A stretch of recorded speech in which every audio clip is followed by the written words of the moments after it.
Distance Nerding.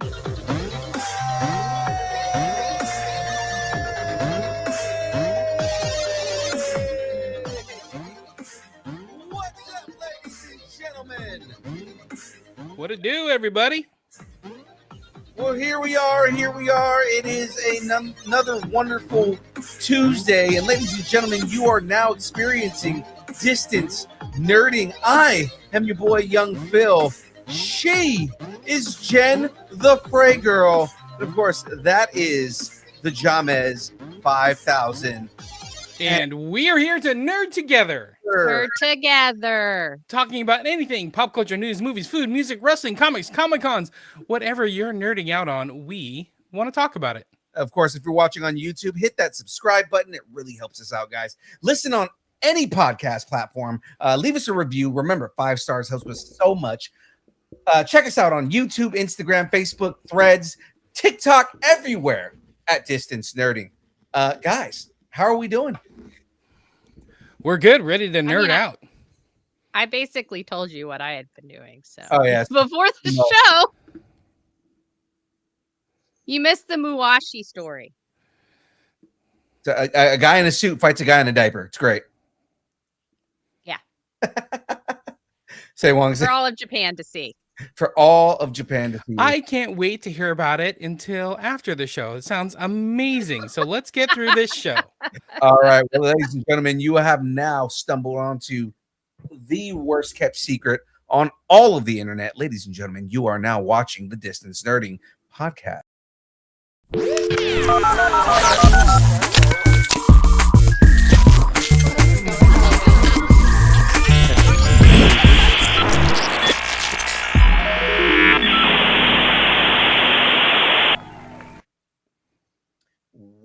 Well, there we are. Ladies and gentlemen, this week on deck, all of the things that we're going to talk about.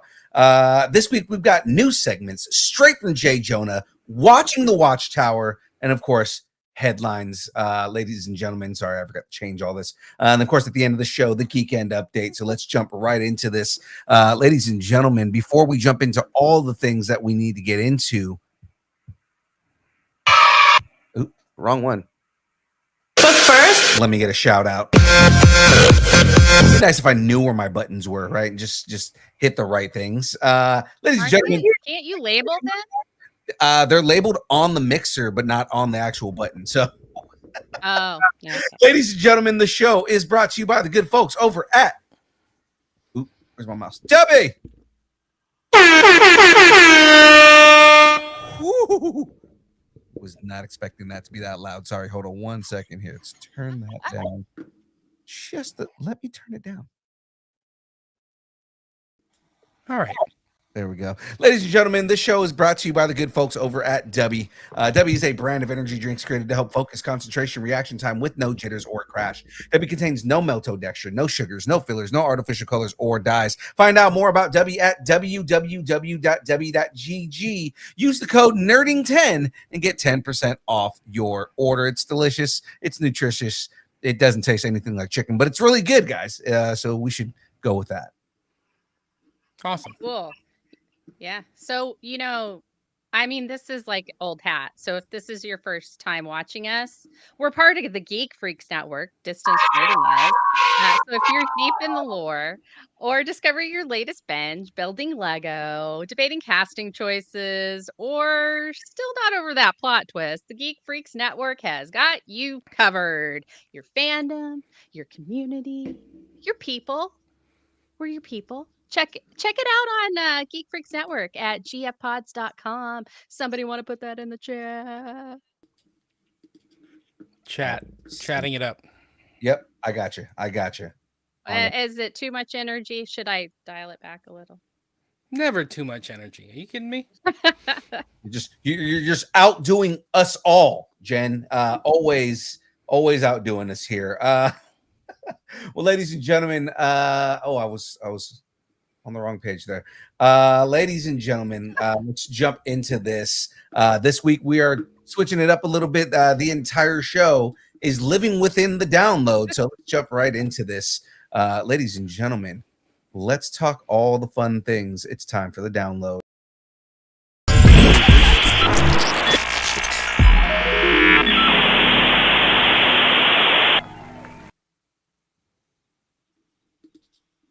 could play the other song if you want. I know you love that song. For more news, trailers, reactions, check out the Distance Nerdington post on Facebook. Fake us? Don't fake us. On Facebook, let us know what you're nerding out on. All right. Well, ladies and gentlemen, let's start it off with this new segment that we have going on here. It's straight from J. Jonah. Oh, look at that. I was not expecting that. That is so fancy. I know, right? And I'm hosting it. Oh my God. I totally forgot I put my name there. All right. First up, Kang ain't dead yet. While Avengers Doomsday is officially centered on Doctor Doom, a new rumor suggests that the film may still carry echoes of Kang the Conqueror, possibly through Doom's variants or Doombots. So what do we think about that, guys? I mean, are they just trying to like sandwich Kang in there, or what's going on? I What's hope this they about? It's a do. rumor, but I hope they do resolve the whole Kang thing somehow. I know it's not going to be what the plan was or what we were expecting, Kang to be, but I hope they find a way to kind of button it up and move on. It sucks that we don't get Kang as like a big bad, but still, like, let's button it up and move on instead of leaving more Marvel open-ended plot lines laying around. So let's just move forward with Doomsday. Right. The rumor was, and we talked about this a while back, but the rumor was that they were planning on starting the movie out with Doom essentially killing the entire Council of Kangs and robbing them of their ability to jump through like different dimensions and times. So I feel like that is probably a way to button it up and get through and move in and explain Doom and kind of like also show how powerful he is, that you can take out the entire Council of Kangs. So I think that's the route they're going to go. yeah. I think so. So I mean, I agree with you both. Like, I do agree with you both. I think they have to at least mention Kang because like he was such a big deal for like, for like, I mean, he was set up to be the big bad in Doomsday, and then they had to change it because of the unfortunate thing that happened to Jonathan Majors. Whether he did it or not, I'm not going to get into that. So there are a couple of things that I do want to talk about with this. If you guys want to follow me along, Yeah. with it, because they said one of the things about this is that the film is expected to bridge the multiversal fallout from Loki and Quantumania.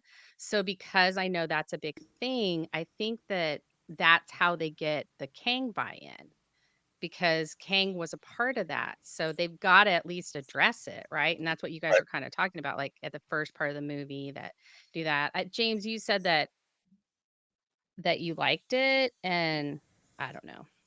No, I totally just want lost them everything. to button it up and move on. Like there's so many like weird little Marvel like plots that never get finished, Like Mhm. let's just move forward. We're gonna forget about some of the stuff that they were trying to do. Sorry, we're gonna lose Kang. Let's just move forward and go from there. Yeah. So do you think that this could be Marvel's way of like testing the audience's appetite for Doctor Doom before really fully committing to him being a long-term villain? I think they're going all in, to be honest, especially bringing RDJ back for this role and announcing it at Comic-Con in Hall H. This is it. This is like bases are loaded. We're going to hit the home run. We're going to hit the grand slam. This is it. This is going to happen. There's only one person that can do it, and it's RDJ. So Yeah, I mean they went really all in with RDJ coming in as this. I'm assuming just to move forward that it's a variant of Doom, of Victor Von Doom, because I don't think he's gonna do an entirely new set of movies as Doctor Doom. I think this is a way to introduce Doctor Doom, show what kind of threat he is, and I think we're moving forward. They're gonna bring an actor in that's gonna carry the franchise moving forward. I think that we're gonna get that variant either in Doomsday or leading into Secret Wars, and it's gonna be Doom versus Doom kind of thing. what do you think, Frey? Do you feel like they're gonna find a way to button up Kang? I do. I feel like they need to. They have to at least mention him. I don't think we'll actually see him, and it may be. I feel like maybe I think maybe he. I like the idea of the Doombot not just being like these automaton. I want it to be like he's literally taken over all of the Kang Yeah. and just encased them in like the armor and he controls them. Like Kang was kind of controlling everything from the end of the world. Like now he's the person that's being controlled Right. by being a Doombot. And so like he has no control over it. I like that idea because that really like ups Doom to a different level that I think he needs to be for this MCU. So I do think that that is actually a really good thing. So, but I'm going to watch it either way. I wouldn't mind seeing Jonathan Majors in it. I wouldn't either. I wouldn't have an issue with him coming back. At least Yeah. button up the character. Yeah, so I definitely want to see it. They definitely there's fallout from Loki and Quantum Mania. They left a lot of threads hanging there. They definitely need to address it. So yeah, absolutely. So, but let's move on to the next thing because we got tons of Marvel stuff. So the next one is he's purple and lives rent free in our heads. That's right, everybody. It's the evil grimace. In a recent interview, Josh Brolin hinted that Thanos might not be done with the MCU. While he didn't confirm specifics, speculation is swirling that Avengers Doomsday or Avengers Secret Wars could feature a variant or a flashback return of the Mad Titan. So, first thing I want to talk about this is Josh Brolin doesn't really say stuff unless something's going on, right? So him suggesting that Thanos could reappear in Avengers Doomsday or Avengers Secret Wars is kind of a big thing because I want to say a month ago he was saying, I haven't heard anything. So now he's saying he could. What do we think happened in between then and now? Right. Again, it could be Marvel, Disney pulling out all the stops to be like, let's do everything we can to make sure Doomsday is a hit. I Right. don't know when was the last time we saw Thanos? Was it Well, Endgame? Endgame was the last time we saw him. Yeah. okay, but I was gonna say if you count like the animated stuff, we've seen him since then.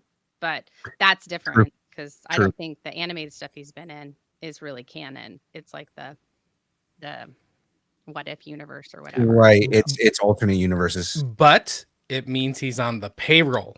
Yeah. And that means something. That means something. Well, Just like and also, Scarlet Witch. Yeah, but I feel like there are certain actors that people love working with, right? In Hollywood. And Josh Brolin is one of them. Yeah. He used to be an asshole. Don't get me wrong. He used to be a total asshole. But he's really come into his own to the point where he's so open to just experiment and do different things. And I think a lot of the directors that are out there now really enjoy that and want to work with him again. So I absolutely think that he could be in one of these. I don't know how much of it. And I know he's not a big fan of the mocap stuff. I know it was weird to him, but he's had a few years to really like get into it and he's been away from it. It seems like once people are away from Marvel for a while, they want to come back.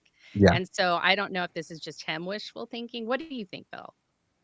I know that he has mentioned not only he was talking about an arc that he liked in reference to Thanos coming back, but he also has mentioned multiple times that he'd want to come back as Cable.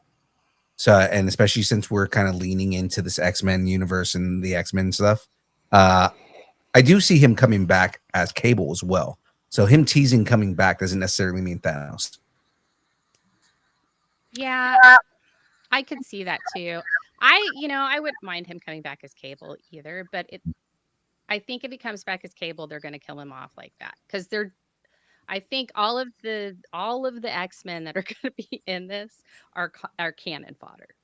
They're going to get rid of them so they can reboot the mutants, and we have a story about that in a little bit, so I'm not going to really. But yeah, so I could absolutely see that. I also like the formats. Like it could be he's a multiversal variant, it could be a flashback, it could be an alternate timeline. They've done that before. The alternate timeline Thanos or the Thanos of the past, right? or whatever. Like when They he did that came, in Endgame. Yeah. Yeah, and I feel like I don't know if they're gonna do that, but he could be a variant or a flashback. So I don't know. I don't know. And he, like we mentioned, he did the what if stuff, and like James said, like they really are putting all the stops out and legacy villains. I mean, how many times have people talked about Thanos? And the last time he was in live action was Endgame, and that was what, 10 years ago, 15 Right. years ago. God, it's been that long now. The only thing I can think been a of, while. the only thing I can think of is, Fantastic Four First Steps takes place in a different Marvel universe. Right. What is 828? So my thinking is maybe we get a little bit of like what you're saying with the Kang thing, a little bit of a buildup of who Doctor Doom is. Maybe he takes out the Kang of that universe or the Thanos of that universe and finds a way to build up that reputation, for his dominance, that sort of thing.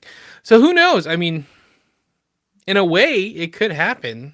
But if we're just talking about the 616, I don't think we're going to get him in the 616. Now, we're talking about 828. I think it's a different story. So I love that you made that distinction, because that's very important, because we haven't seen the Thanos of 828. We haven't seen really any of the other Thanoses. We just saw the Thanos from the past, and then the Thanos that they first went up against. And so, I mean, like if we include What If, we saw the Thanos where Black Panther was Star-Lord, right? And so, and we know what happened there. But I'm like, so it could be anything. We could get Josh Brolin as Josh Brolin, and he's just a guy named Thanos. That could be a thing. That could be a thing. So I'm like, so anyway, I think we've had enough Thanos splaining. Let's move on to the X-Men, because we were just talking about that. So I'm sensing some unresolved daddy issues. Oh God! A new rumor claims that Cyclops and the Summers family, including Jean Grey, Havoc, and Cable, will anchor the MCU's upcoming X-Men reboot. This would mark a shift from the Wolverine-centric focus of past films, spotlighting a more team-driven, maybe family dynamic, because I know everybody's really high on the Fantastic Four right now, and they're the first family. The Summers could be the mutant family. So anyway, what do you guys think? The X-Men centering on Cyclops and the Summers family. Do you think it's a lot of like dad abandonment? Are we just going to see dads walking out the doors? It's 100% child abandonment. The entire thing is going to be child abandonment. It's going to be Corsair abandons his 3 kids, and then Havoc and Cyclops and what's their younger brother's name? Supernova, something like that. Or he has. I thought it was Vulcan. I thought Vulcan was his. That's what it is, Vulcan. The 3. He don't matter. The 3 of them get abandoned, and then Scott abandons his 3 kids, and then we down the line, and I say 3 because 2 of them are variants of the same guy, but I mean, like, right? You have Nathan, and I mean, if you're doing that, isn't Hope like also a child? That's what I'm saying. That's what I'm saying. Hope's not their child. Hope is Cable's child, and Cable. Oh, that's right. Yeah. Right. So I mean, yeah, there you go. That is the legacy of the Summers family. Is they all abandon their children, and that's going to be if we get that full dynamic, if we get the entire dynamic of I hate my dad because he abandoned me throughout the entire thing. Maybe we get like a grown-up version of Hope down the line and she hates fucking Nate because Nate left her. There you go. Yeah, that could be it. That's pretty funny. I think that would be funny. That would be a great like sitcom. This is gonna be Like all of the kids are home. They're home for the Thanksgiving with the Summers family. It's just all daddy issues. Okay, I'm sorry, James. Go ahead. I was gonna say it's gonna be traumatic seeing this movie in theaters because the lights are gonna come on at the end and all the dads will be gone, like just blipped away, and everybody's gonna be like, "Where's Dad? What happened to Dad? Did my dad go out for cigarettes like Scott did? He said he was coming back with popcorn." Yeah. My dad Nate went out for milk and never came back. Oh my god. Oh, man. Grandpa? Anyway. Corsair went out for spice milk and never came back. He came back for Shiar milk. So Right. going He had to get that blue milk. going back to the story, I will say this is a good place to start, only because we can hone in on some characters and like, okay, this is the story we're gonna tell with these small bits of characters, 5, 6, 7, and then everybody else is kind of supporting characters, and we can build it up from that point on. So at least it introduces us to the family, to the trauma, to the X-Men, and then we can kind of expand out from there. Yeah, I mean, all jokes aside, this is probably the right place to start, right? It's X-Men should always be around the leadership and the people who are leading the team. Scott is arguably one of the best leaders that the X-Men have ever had. When I say arguably, because if you really get into Aurora when she leads, she kills it. So I mean, like, between Scott and Aurora Monroe, Storm, those two are like easily the best leaders of the X-Men. And I feel like you do need to start with Scott Summers because there's so much that he is involved in and that revolves around him. Go ahead. I was going to say it also gives us a different point of view instead of another Professor X, Magneto origin story building from the school out. We can go at it from a student perspective or from a family perspective and move out from there. Right. You made the point that I was going to make. James. Yeah, I gotcha. Because I'm a dad and I stole it from you, and that means I'm out.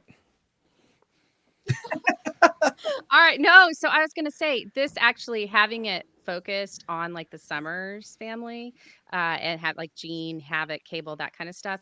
It really does like almost fraction out into different things because like you've got Havoc who has his own set of issues. Yeah. But that'll get us into Polaris and that'll get us into other things. You've also got Jean Grey and her fractured, like if they go with the fractured psyche that she's supposed to have, which I hope they don't do that. I hope they just make her Jean Grey. Yeah. And then they've already said that they're not going to be bringing back the Phoenix because they've tried and failed with Phoenix twice.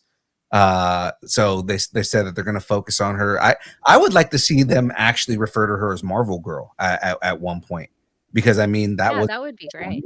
Before they decided to go, we're just going to go Jean Grey, but like her as Marvel Girl would be kind of cool, or like make reference to her being Marvel Girl at some point.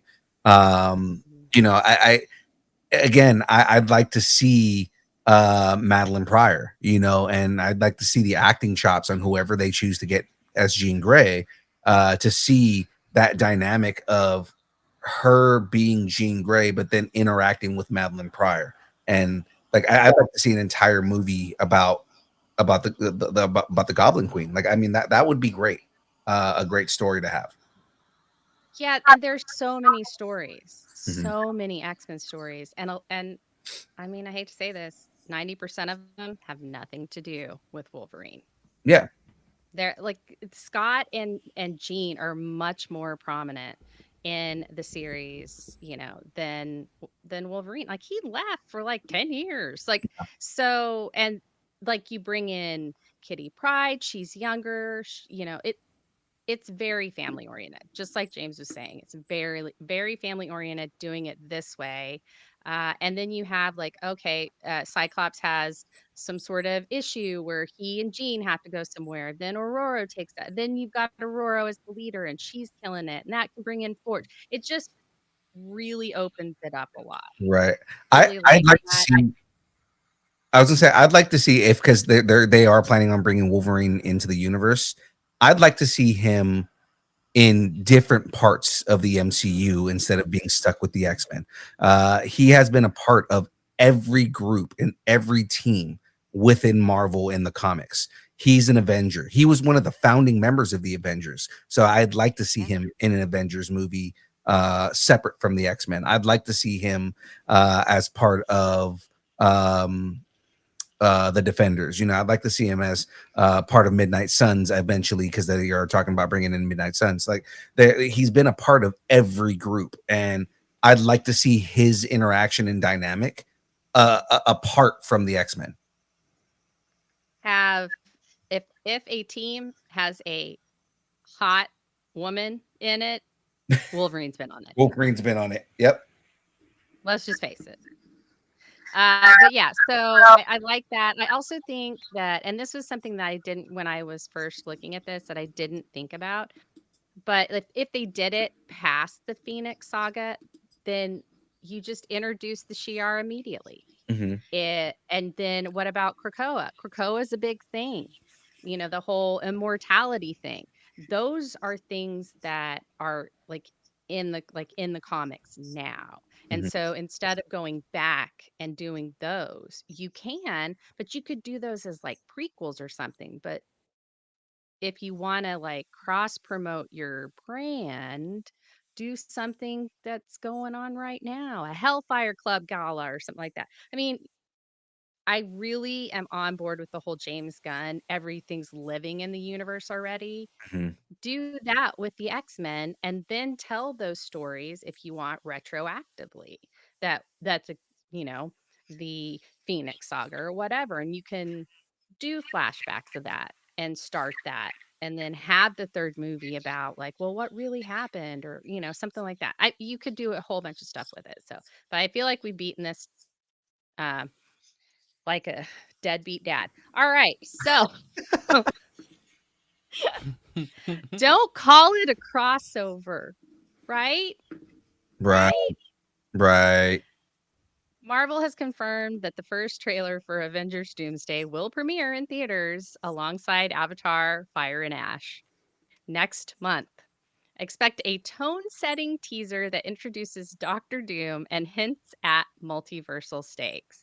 That's why I said don't call it a crossover, because I don't want it a crossover with Avatar. All right, so let's talk about this. The first thing I want to talk about, let's just get it out of the way. Get it completely out of the way. Is this Disney's way of leveraging better Avatar sales? Like people going to see that in the theaters because it's going to have Doomsday, like Avengers Doomsday as one of the trailers. This is what they did with Star Wars. Not Disney, but I mean, this is what they did with Star Wars. I mean, they literally sold movie tickets just so people could see the trailer for Phantom Menace.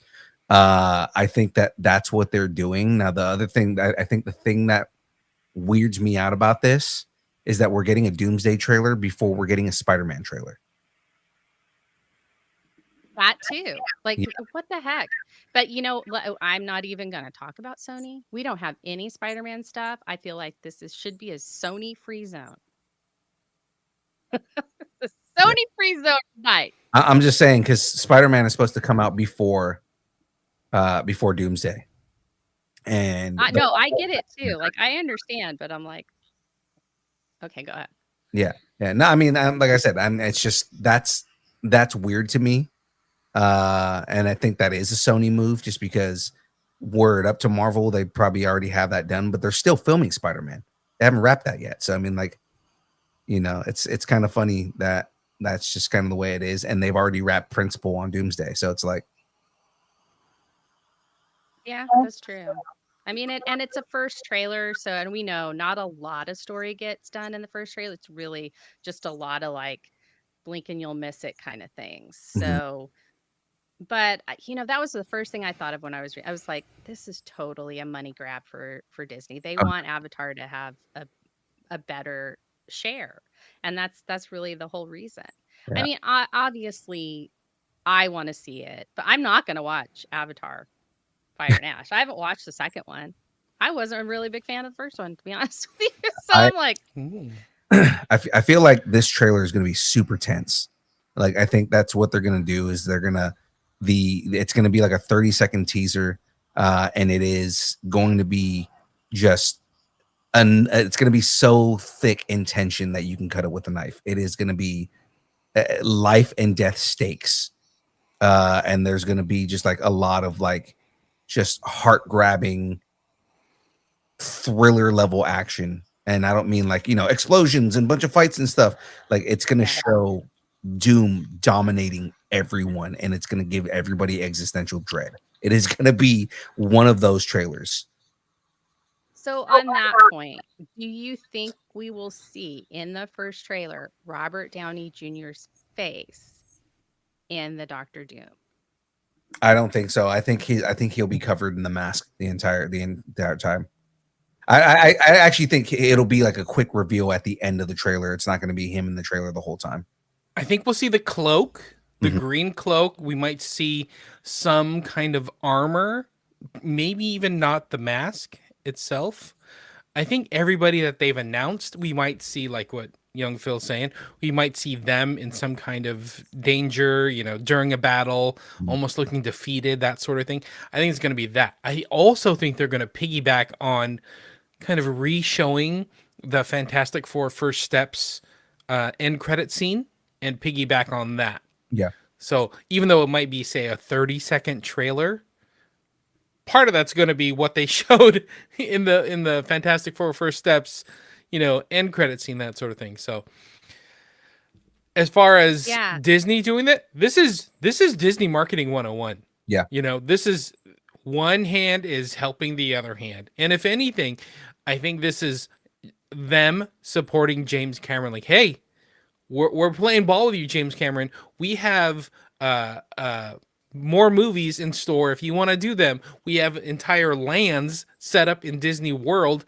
So yeah, we want to make sure that Avatar does well because it helps Disney as a whole.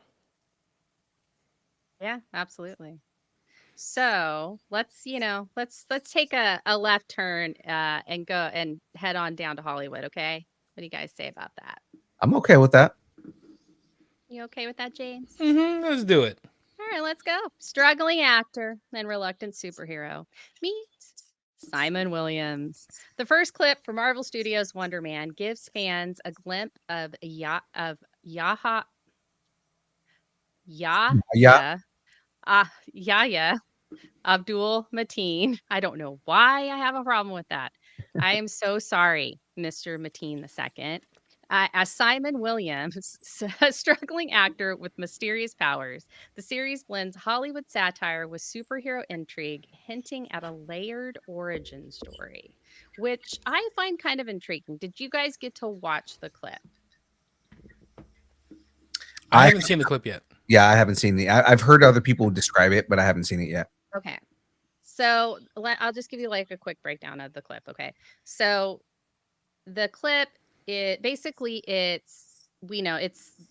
rebooting Wonder Man. So think like the old 70s Captain America movie. And now they're rebooting it, and it's Chris Evans. It's coming in, and he wants to audition, and all these people are auditioning. So that's where Simon Williams is. He grew up loving Wonder Man, the 70s Wonder Man, or whenever, like the 80s or 90s, whatever. And he thinks he's made for the role. So he's talking to Trevor Slattery, our favorite maniac actor, and the glass, his scotch glass, the liquid in it starts like has like these little waves on there. And Trevor notices it, but Simon doesn't. And then the clip goes on to, oh, he's going to audition for it. He's got to get the role. So he goes into audition, and the person is like, look, you have to sign this waiver saying you don't have superpowers. And he looks at him, he goes, yeah, And then he signs it. And that's basically the clip. So it's just like, hey, Wonder Man's being remade, and this is Simon Williams wanting to be Wonder Man. Okay. So that's it teasing his energy-based powers. We don't really know. I mean, all of us know, right? Because we all know who Wonder Man is, right? Yeah, he's got energy manipulation powers for all the audience who may not know much about Wonder Man, and it's interesting because it's almost a reversal of what he is in the comics, right? He's an actor that basically plays himself on TV, and like basically has like all these. Think Booster Gold if Booster Gold was an actor and not a social media star, right? Like he Right. created Yeah, absolutely. situations and these stories that makes him seem like he's this grand superhero, but really he's just an actor that has superpowers. And I like the idea of him being a superhero that wants to be an actor. Yeah. And kind of Well, the way that that seemed, I'm sorry, go ahead. Go ahead. no, I finished. Oh, I was going to say, it seems to me like maybe at the beginning he doesn't know he has superpowers. Mm. And so that's something that when I saw that, I was like, I'm going to watch this anyway, but now I'm a little bit more intrigued about it. Maybe they learned some lessons with She-Hulk as far as She-Hulk really focused on the comedy. I loved it.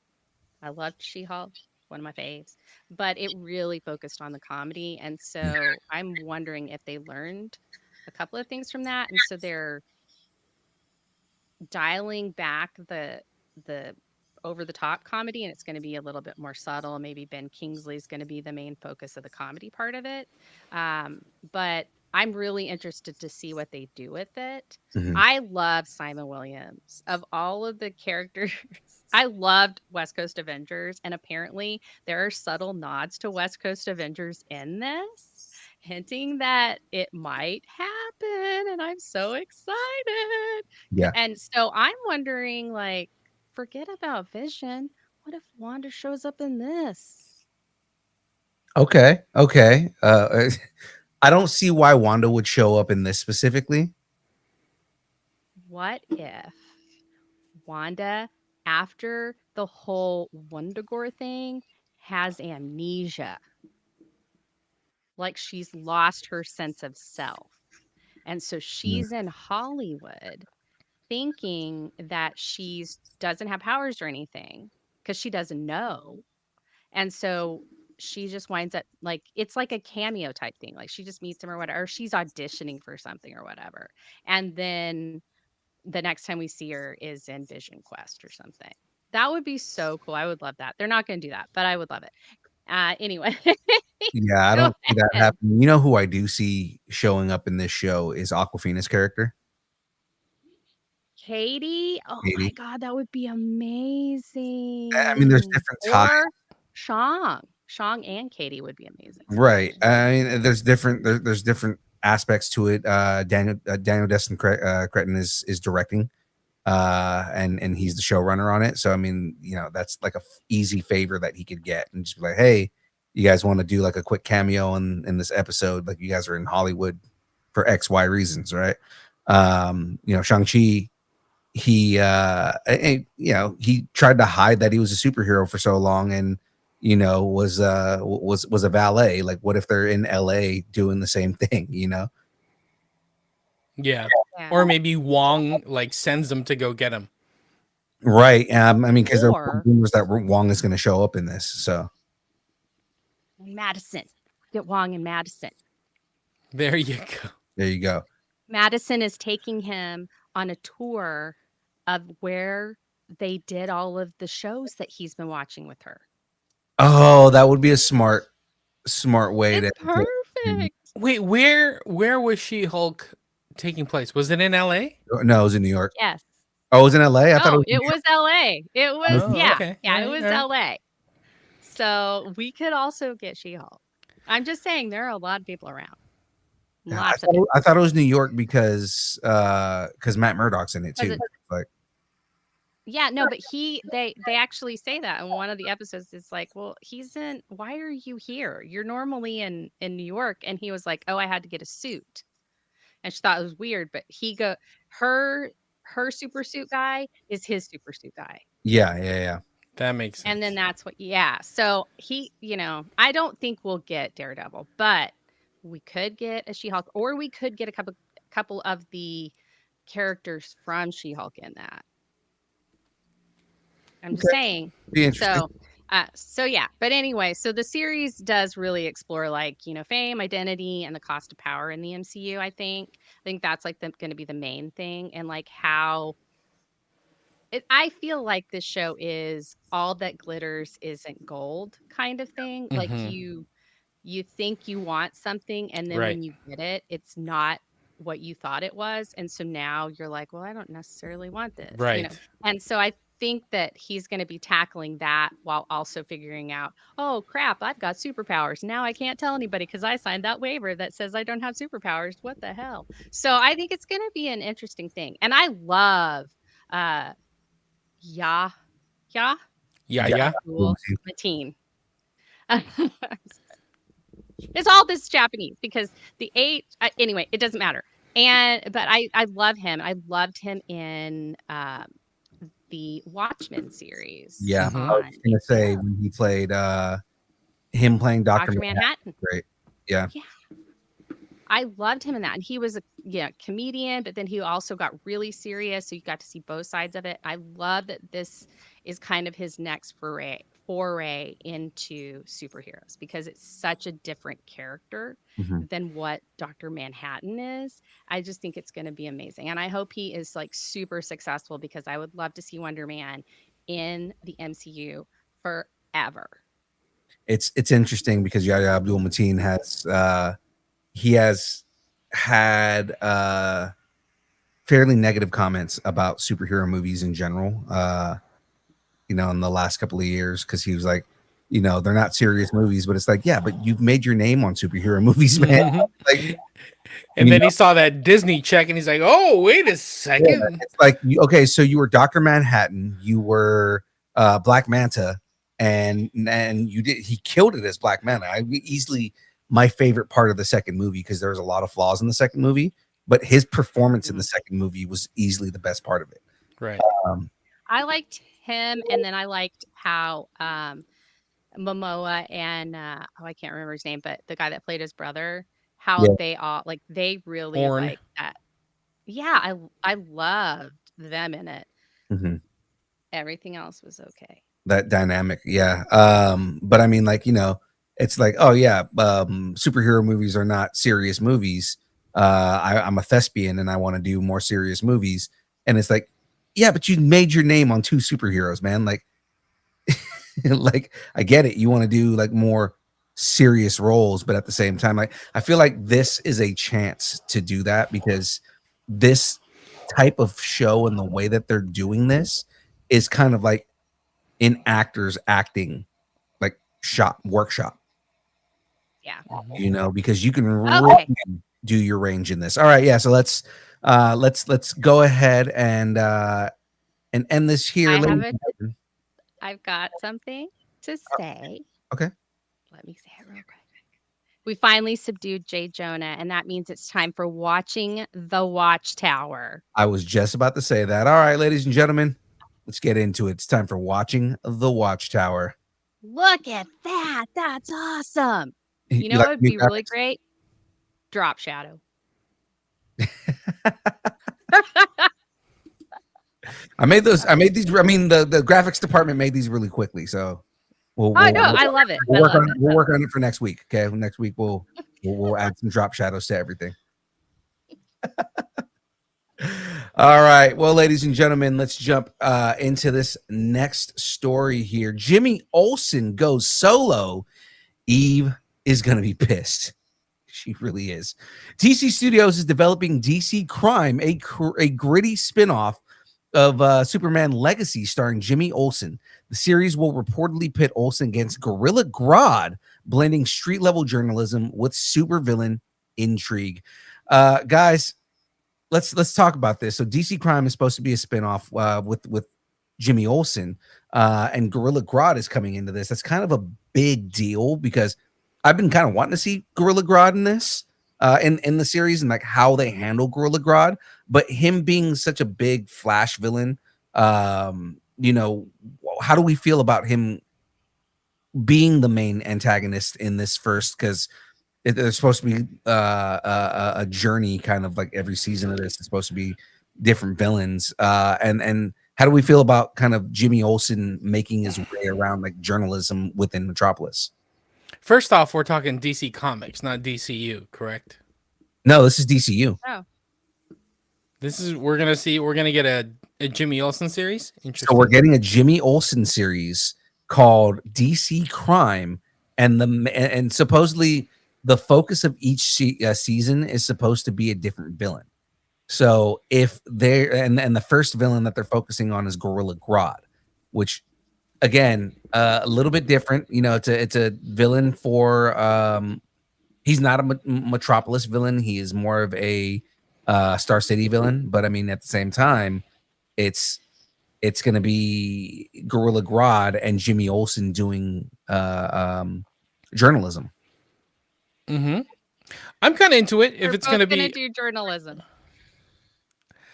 I'm kind of into it if it's going to be a series and a little bit more serious. You know, I'm into it. Like this, I'd like to see what happens, and I don't have a problem with people swapping their rogues gallery or their typical villains, that sort of thing. So, plus, you never know. It could be Jimmy going on assignment somewhere and doing something like that. So maybe that's a good way to write out Superman. So he's not in Metropolis. So there is no Superman that he's, you know, on the phone with every other, you know, minute, that sort of thing. So Right. I'm okay with this. Sounds interesting. Yeah, and it's what's really interesting is like I was listening to somebody on Geek Freaks talk about this. It may not have been on the main show. It may have been on a TikTok, but they were talking about, you know, it'd be really cool is if at the end of the season they take Gorilla Grodd and they put him in some kind of on some kind of prison world, hanging out with Peacemaker. And every season, right? Every season of this show, there's a new villain that gets introduced and they all end up going into this, I don't know, this prison world, and maybe there needs to be some kind of salvation.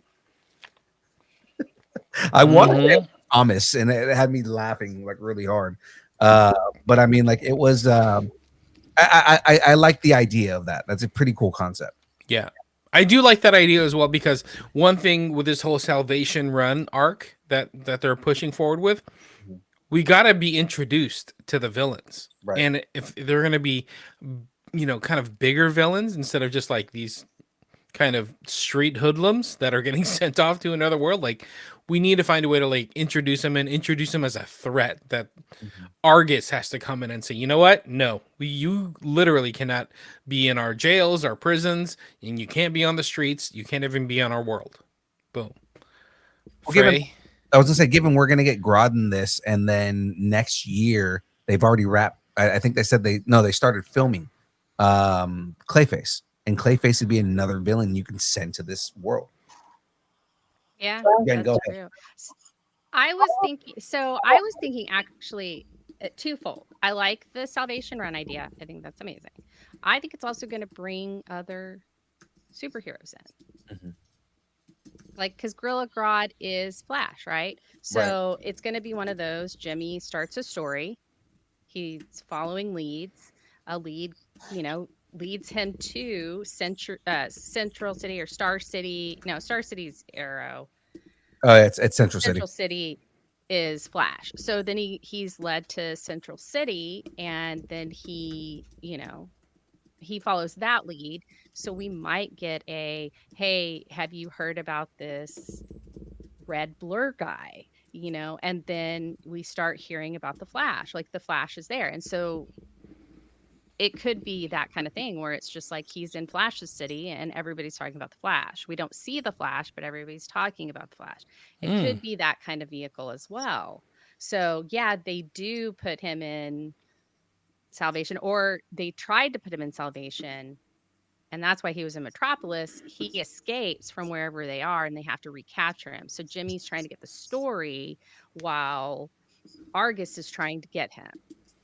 So you've got both of those, and then you've got like I think Frank Grillo might show up a couple of episodes. You might get, Eve is gonna Eve will probably be there because she's obsessed with Jimmy. But like he could there could be other people. We could get a Green Lantern, we could get a Hawk Girl, we could get Maxwell Lord, there could be a lot of different people that could show up in different episodes. And since it's going to be kind of anthology like with different villains each season, I think that that's a really good way to also introduce upcoming heroes too. So where you're marrying both of them. And I think that's great. I think it's awesome. I love it. It's kind of cool because like you're doing like the crime grind, right? It's you're following these criminals through the eyes of Jimmy Olsen, following them trying to get a story. So it's kind of a cool thing. And again, you can do a whole bunch of seasons of that in between the show and not have to worry about staying in continuity with anything because you're just following that villain in that time period. So it's kind of cool. Yeah, absolutely. And also like that, it also Cat Grant could be on it. Like that, you could have a lot of the like Daily Planet people that he goes to and talks to you about it. So there's a lot of things that open it up and other things. Okay, that's a good point. Yeah, coming from a news point of view would be kind of interesting. I kind of like this. So apparently it doesn't have a premiere date yet. No, they just announced it, so it's still it's still like brand new. This I'm sure he was waiting on someone to give him a script before he announced it, and that's where he's like announcing it now. Interesting. Well, I think from what I'm reading on Variety is that it may be premiering in 2026. So this could be a long-term plan that James Gunn and Peter Safran had. So interesting. Yeah. All right, what else we got? All right, well, let's go ahead and move on. So, guys, let's think Coraline, but with Gotham vibes. DC's dropped the first footage from Dynamic Duo, a stylized animated hybrid film that centers on Dick Grayson and Jason Todd, the first two Robins under Batman. The project promises a visually inventive take on Gotham, blending action, emotion, and sibling-like tension between the two young vigilantes. So, guys, Dynamic Duo is going to be Dick Grayson, Jason Todd. Apparently they're doing some new type of animation, which is kind of cool. I haven't seen the footage on there. Have you guys seen this footage yet? I have. Okay. Do you want me to explain it? Please. Okay. So it's the reason Coraline is because it's got that kind of like almost puppetry looking, like where the stop motion, they're using stop motion. They used Iron Giant as one of the inspiration movies, like how they did Iron Giant for some of the animation. It's actually all three. It's live action, stop motion, and animation. So it's going to be really cool. I saw some of the behind the scenes stuff with it and like test shots that they were doing of different things, but like they actually have almost an animatronic. It's better than like the Disney animatronics. Okay, let's just say that. Okay. But where it's an actual thing that moves its head and everything, and you could see it and touch it and everything. It looks so cool. That's interesting. Like that as so a cool. Concept, that's interesting. And I know they're talking about kind of the tone and the way that they are they're saying they're drawing a lot of inspiration from Spider-Verse from the reports that I'm reading on here, and then it's going to be focusing a lot on the action dynamic, on the emotion, just kind of blending different genres together. How do you guys feel about kind of that type of storytelling? Yeah, I like it. I was gonna say that this whole Spider-Verse is kind of taking over how storytelling should be for like animated movies like this. Like this, I think it's 24 frames per second, right? That they're doing it in. I think what else is like? Oh, K-pop Demon Hunters is like that as well. So I think that stylized version is going to take off. Yeah, it's definitely taking over as far as the way that the animation is going, and it's funny because that was the 100% the reason that Sony sold K-pop Demon Hunters, was because they were like, this animation is not going to do well, and now it's just taken over everything. So Yeah, I kind of think it's interesting. I love when different I don't know.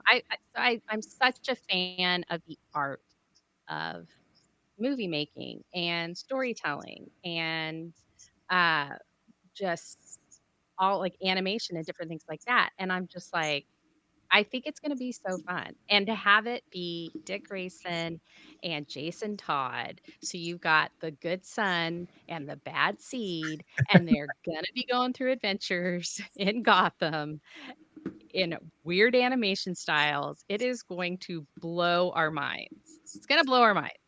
I just think that's what it's. I think it's gonna be amazing. So there's a level of comedy in that just it makes me more excited for it, because there's a level of storytelling that you can do with stuff like that you can't do in live action.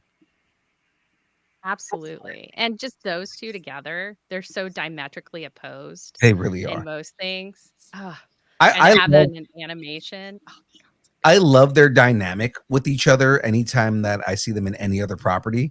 For all the issues that Gotham Knights had, the game Gotham Knights had, the one thing that they did have right was the dynamic between Jason and Dick, because oh yeah. there's like a whole scene where they're sitting on top of a roof and they're just kind of reminiscing on things, but they're just like they're like brothers that don't get along, right? Because like Jason tries to Yeah, fall yeah. off the roof, and he's like, "The hell are you doing, man?" He goes, "I'm just checking your reflexes." So yeah, it's fun stuff. So I mean, speaking of fun things within the Bat world and everything that's going on with Batman and whatnot, uh, did did the Tick become Batman? I'm asking for a friend right now. Did, Are you asking for Arthur? I'm asking for Arthur. That's right. I'm asking for Arthur. Is he now Batman? Is that what it is? The upcoming animated series Bat Fam has released its opening sequence showcasing a vibrant comedic take on Gotham's vigilante family. The tone blends slice of life humor with superhero antics. Um, we were just talking about kind of like a level of storytelling and comedy within Dynamic Duo.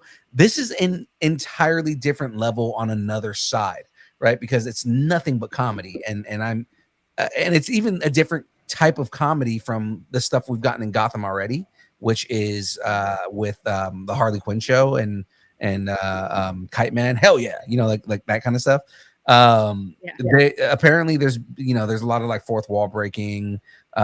Still trying to figure out who it is, but a lot of people think it's Alfred.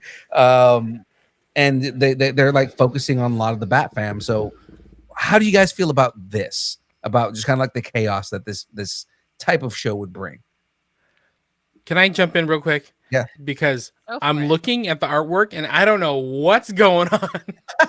Who are these people? Is that like young Lino in the bottom left-hand corner from Thundercats? I don't understand. Who's That's everybody Ace, in this the Bat picture? Hound. Oh my goodness. You It's got crazy. Ace the Bat Hound. I think that's Streaky. The redhead's got to be Batgirl, right? I know that the kid hanging off the back. Bring up the Yeah. photo again. That's Damien. That's got to be Damien. It is. He's playing. He's not Robin though. What did they call him?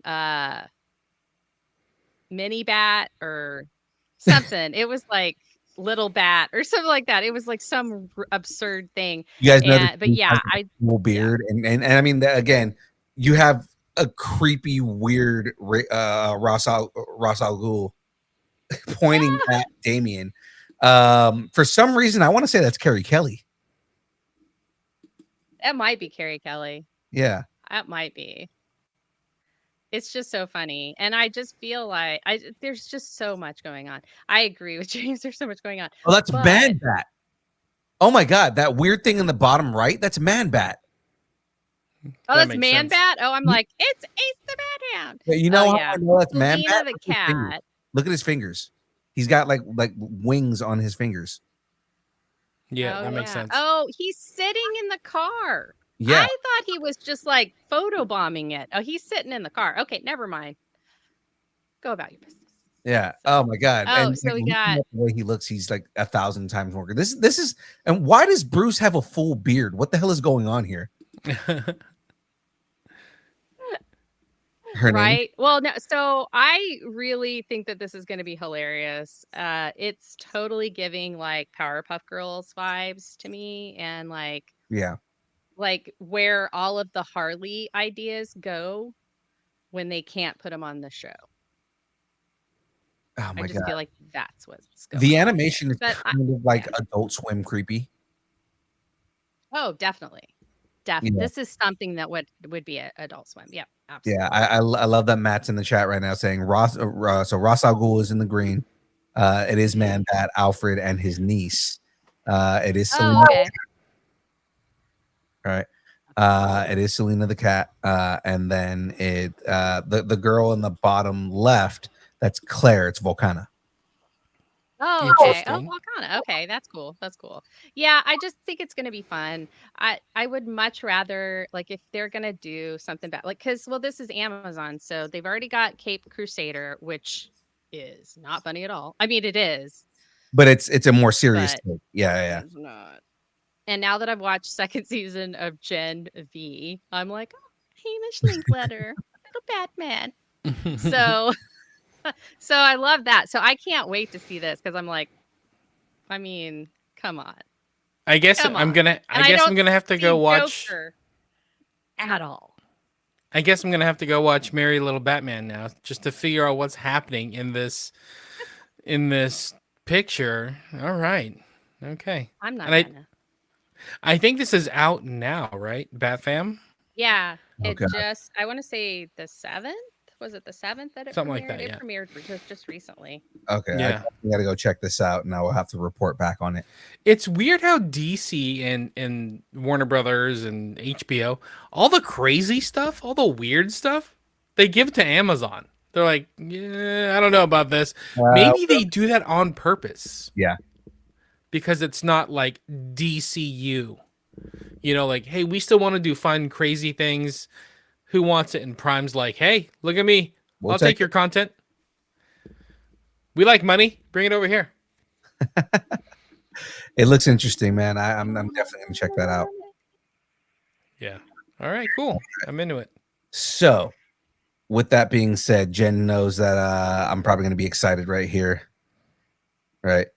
No Bat Allen, but maybe a role that gets kind of messy. Alan Ritchson is confirmed.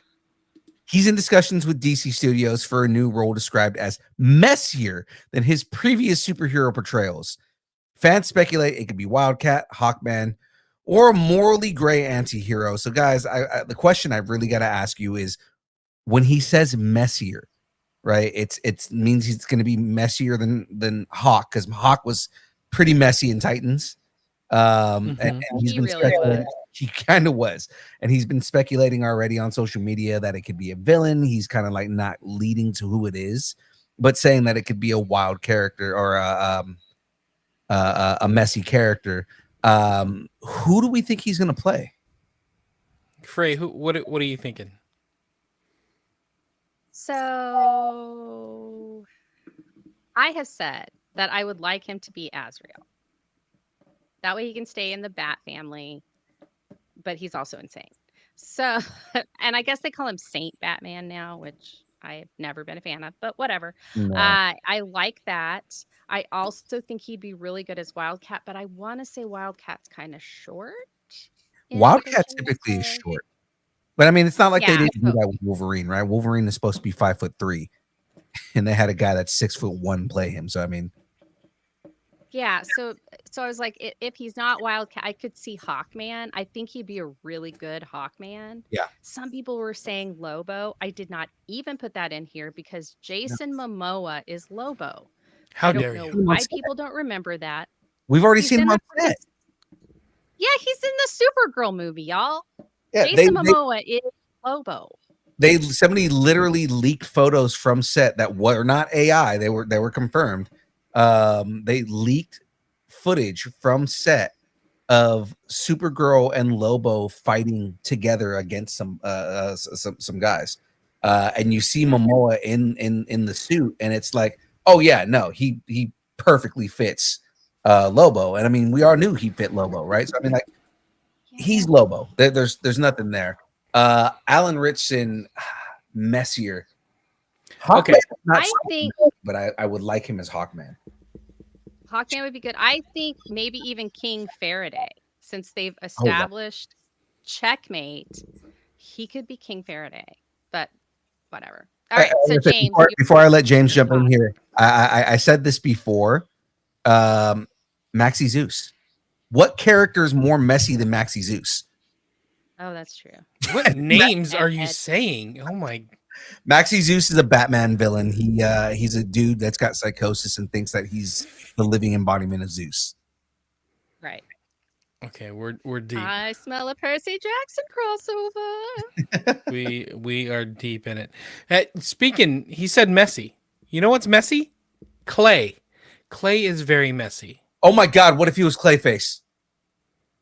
Look at another Clay, like another version. Mind blown. Basil Carlo. Maybe he's the Clayface.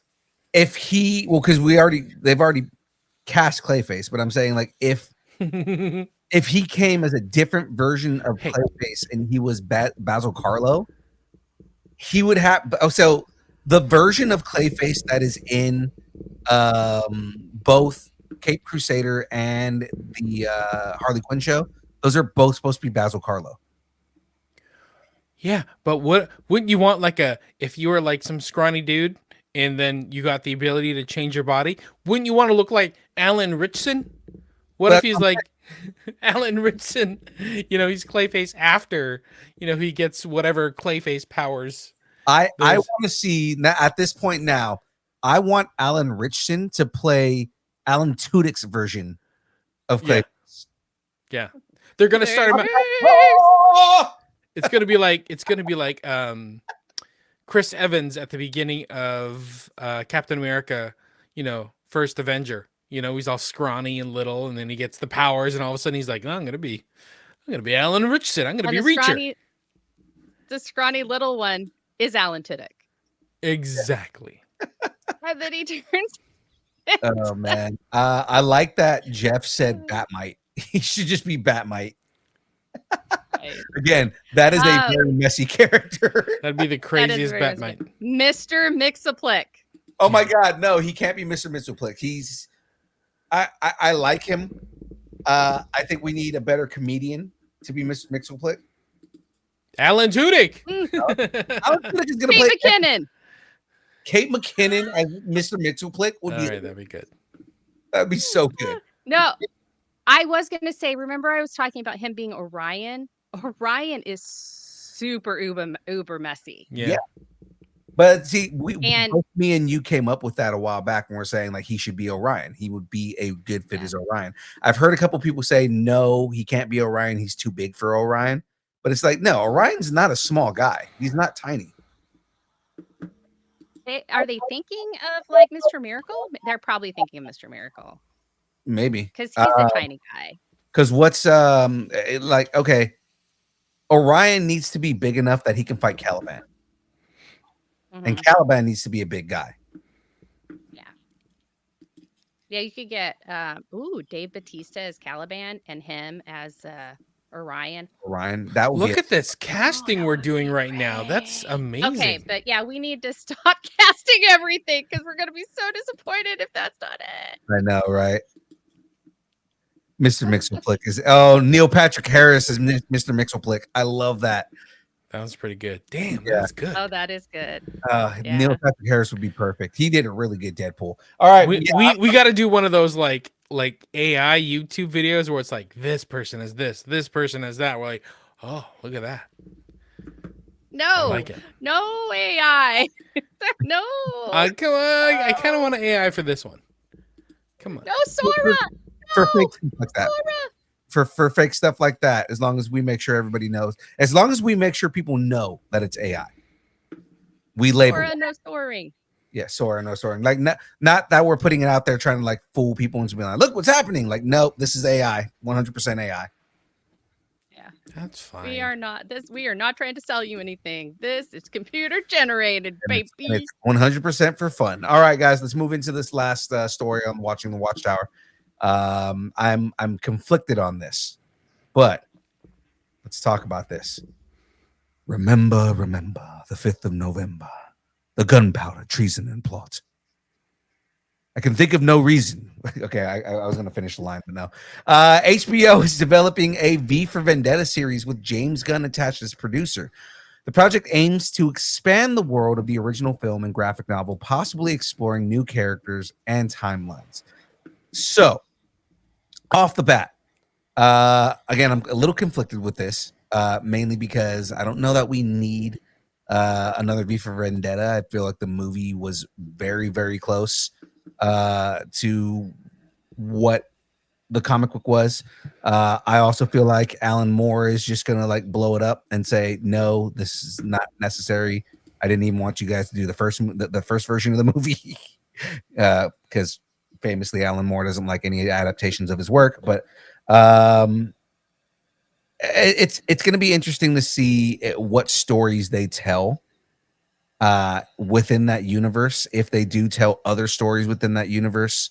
I guess the only thing that I would be interested in seeing is the rise of fascism in the UK and what gave rise to ceding power to the dictator. I would like to see the disease that they create that causes everything to happen.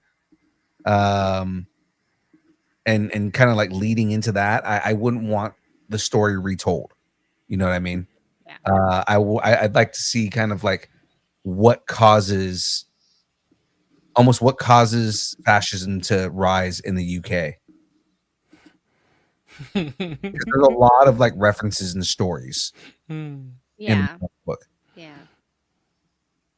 You know, I invented fascism. I knew that was coming. You had to ask. Fascism, it's good. I tell you. I invented it myself. I said, good God, I made fascism. It's good. It's good. It's good. Okay. The best. It's huge. It's huge. I have the best fascism.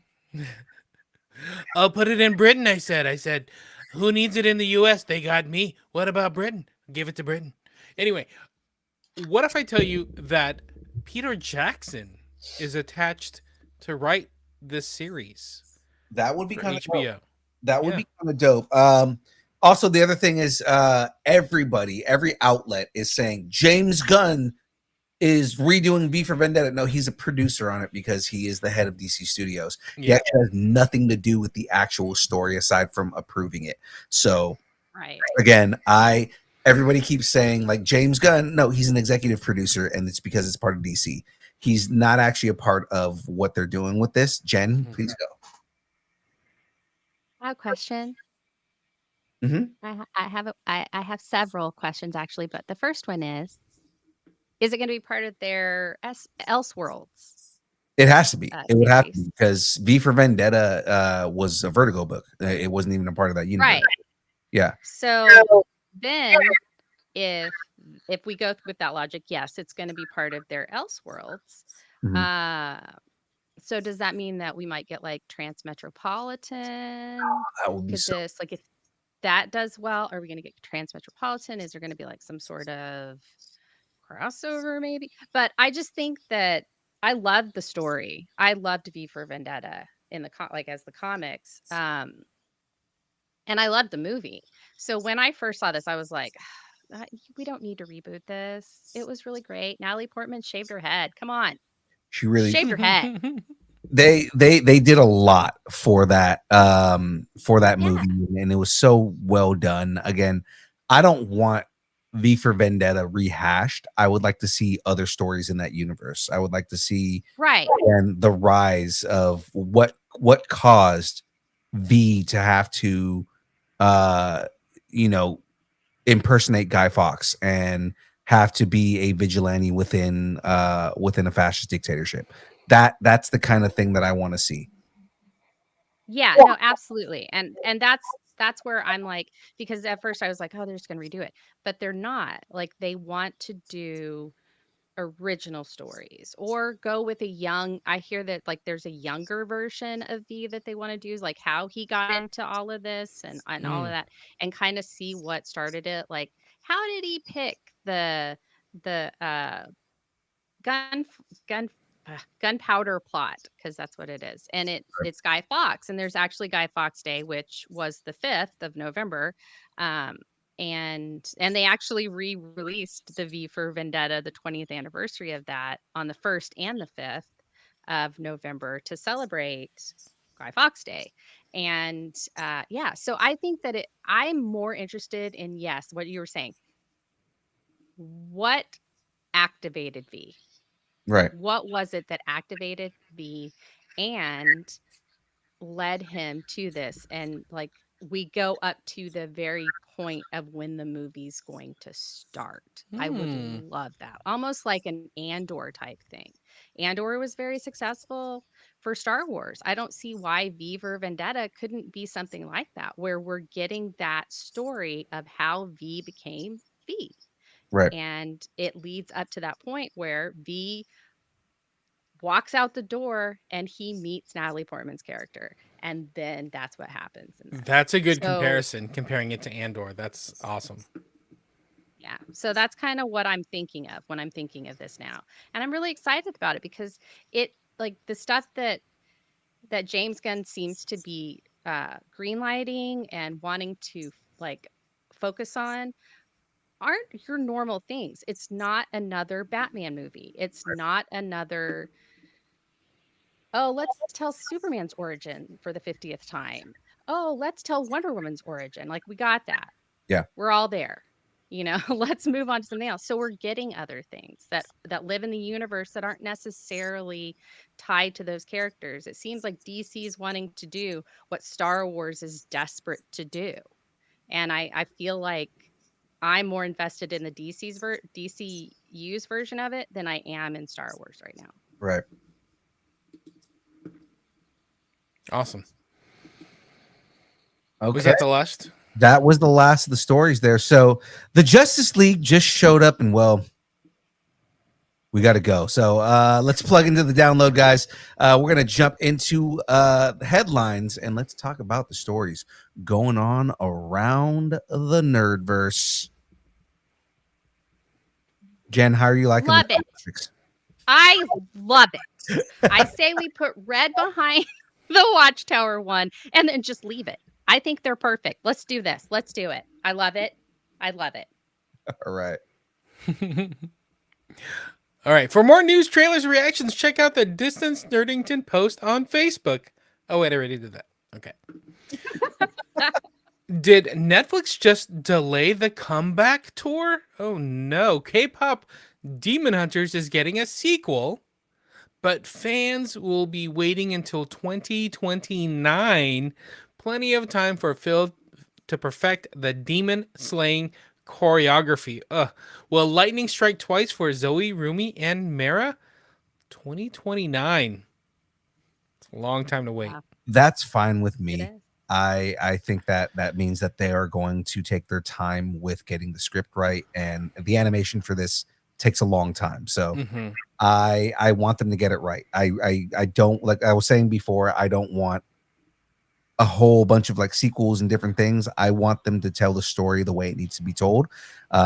Geek Freaks was talking about it earlier today. I would love to see them go into Rumi's past and her relationship with her mother, and Especially possibly like Matt Damon, right? I was going to say possibly get listening or seeing her interact with her father, because he's a demon. He's arguably probably still alive, right? So that would be kind of cool to see, kind of like going down that route, to see her interact with her parents. I Yeah, just that's want more cool. bangers. Give me more bangers. Yeah. I haven't I haven't seen it yet. I know Shadu has. I don't think Graveyard has. He might have. He has children, so he might have seen it. I think I'm the only holdout now, but like I want to see it. I will see it. I'm really excited about seeing it. So yeah, and then I'll be like, a year later being like, oh God, I love that show, just like I was with Barbie. But yeah, I think it's gonna be fun. I Mhm. think I think 2029 is perfect because good things come to those who wait. 4 Absolutely. years is a long time to wait. There's going to be a lot of kids that love this show That'll that are age now out. going to be teenagers, that sort of thing. So I hope they find a way to tell a story that's a little bit more layered and grown up a bit, like expanding the lore. So I'm hoping it can grow with the audience, so to speak. Yeah. No, I 100% agree with that. And just to make some parallels, like Frozen, beloved, right, by kids. And then I think it took 3 or 4 years to come out with Frozen 2. Yeah. And that actually told some more adult-ish stories or a little bit more grown-up stories. So Yeah. I hope they follow the same path. Yeah, it grew with its audience, which is, I mean, ideally what you want to do when something is taking that long for it to come out. Yep. You know Agreed. who was really good about doing that though? Like I think the really first person that did that, George Lucas with Star Wars, Mhm. right? Mm-hmm. He was. Because Star Wars is going rogue again. Director Sean Levy says Star Wars Starfighter is neither a sequel nor a prequel, just cool hair and starships, apparently. That's it. That's all you need. Cool hair and starships. Maybe a leather jacket. Wait, a movie set in the Star Wars galaxy that is not connected to the Skywalkers? Can they really do that? We shall see. Absolutely. And again, that's what we want. We want more Star Wars that is not connected to the Skywalkers. I'm totally okay Yeah, with that. exactly. Oh, I meant to say on the K-pop thing, just totally went out of my mind. One of the songs got nominated for an Emmy. Yes. It's awesome. And Pretty then cool. on Starfire, what was it? Golden? Was Golden the one that got nominated? I Pretty don't know. I don't remember. Starfire and the Starfighter movie. Yeah, let's do it. I want to see Blade Runner, but in Star Wars. Let's do it. Has there been a Star Wars project that hasn't included a connection to the Star Wars family or Skywalker family? I'm trying to think. Andor. Was At this point, no. Well, yeah, Andor, I guess, is probably the only one that's not directly connected, but still is in a way because it's about stealing the plans from Vader. So I mean, like, yeah. He does. Yeah, I was gonna say he does meet Vader. I mean, that's Leia's dad. So, but yeah. it But was very tangentially. Mm-hmm. Too much sumo. Sorry. I think the only story so far that's not connected directly to the Skywalkers has been what was the treasure hunting one with Neil? Oh, Skeleton Crew. Skeleton Crew. Skeleton Crew is Skeleton the only one that's not directly connected to any Skywalkers. Okay. Interesting. All right. Let's keep it going though. Zelda starts rolling. Ready for some Zelda news? The Legend of Zelda movie has officially begun filming in New Zealand. Cue the speculation. Who's playing Ganon and how many rupees is that budget? Okay, I'm sorry. That was so well written just because how many rupees and who's playing Ganon? Honestly, I do want to know who's playing Ganondorf. That is a big thing for this because Zelda is basically a time loop that happens over and over again in different universes. And the mainstays and everything is Zelda, Link, and Ganondorf. So I do want to know who's playing Ganondorf now that they've cast Zelda and Link. Or if we do, if this is going to be the first time we see a Zelda property without Ganon, I don't know how I don't know how thrilled I'll be with that. But I mean, I do want to see who ends up playing Ganon in this. Interesting. I like it. What's a rupee? Rupee is it's the currency in the game. Oh, like rubles, like Russian rubles. Or I guess technically rupee is also a currency in India, but I mean like Yeah, I was gonna say. the rupees in the game are the currency. Jeff said Jack Black is gonna play Ganon. Yeah, give me He's gonna Jack be Black. everything. Give me Jason Momoa. Crossover. Yeah. Minecraft. Jack Black and Jason Momoa. Jason Momoa as Zelda. My man. My man. Did All you right, name keeping it going. Predator breaks records and lots of bones. Predator Badlands claws its way to a franchise best $40 million opening. And Dan Trachtenberg says how do you pronounce that? Yautja. The Yautja saga is just getting warmed up. You saw this, right? Yes. How do you I think did they not. took down a dinosaur, huh? It's funny that you say that. On Deck's ship, there's a bunch of Easter eggs in the movie and whatnot, and one of the things that is in Deck's ship is a T-Rex skull. That's why I put it in there. No, I he's got saw it. Yeah, he's got a big ship. This movie, I know me and Graveyard, you saw in our group chat, me and Graveyard were arguing hard on this. I love this movie, and the only reason it was PG-13 is because there were no human beings in the movie to get killed, because it is super violent. It is still rated R level violent. The thing is that because people aren't getting hurt, that's why they're able to get a PG-13 rating on it. Interesting. That's a weird loophole. It is a weird loophole, but like synths, because every human that's in this is a synth. Synths are getting ripped in half. They're getting melted with acid. There's white blood everywhere because they have like the fluid inside of them. Deck is like bleeding like crazy, and he's got green blood all over him. A lot of the creatures on the planet have black blood. So like there's a lot of blood, there's a lot of killing, there's a lot of just maiming and violence in this movie, but because none of it is being done to human beings, right? It's not considered rated R. That's so interesting. Get around on this, right? And that's why like Graveyard was like, well, but it's PG-13. It's PG-13 because people weren't hurt in this movie. I don't know. People were hurt in this movie. Just because they're not human. Human beings were Sis, not hurt. when do we not care about other lives? This is ridiculous. Synthetic lives matter. Synth lives matter. Alien lives matter. Oh my gosh. There's so much blood. Just because it's not red blood, that it makes it okay. I am not okay with this.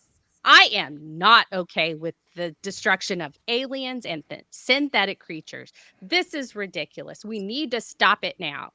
I want to start a petition. Okay. I'm going to do a strongly worded letter. I'll tell you what, man. This all started with Transformers, the movie, and them getting away with killing Optimus Prime during a kids' movie.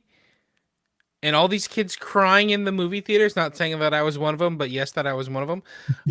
This is what started it all. This is a PG movie. Nobody died. I have to say, I am a little upset about them being in like, oh, they're not people, so we can go ahead and make this PG-13. That is not okay.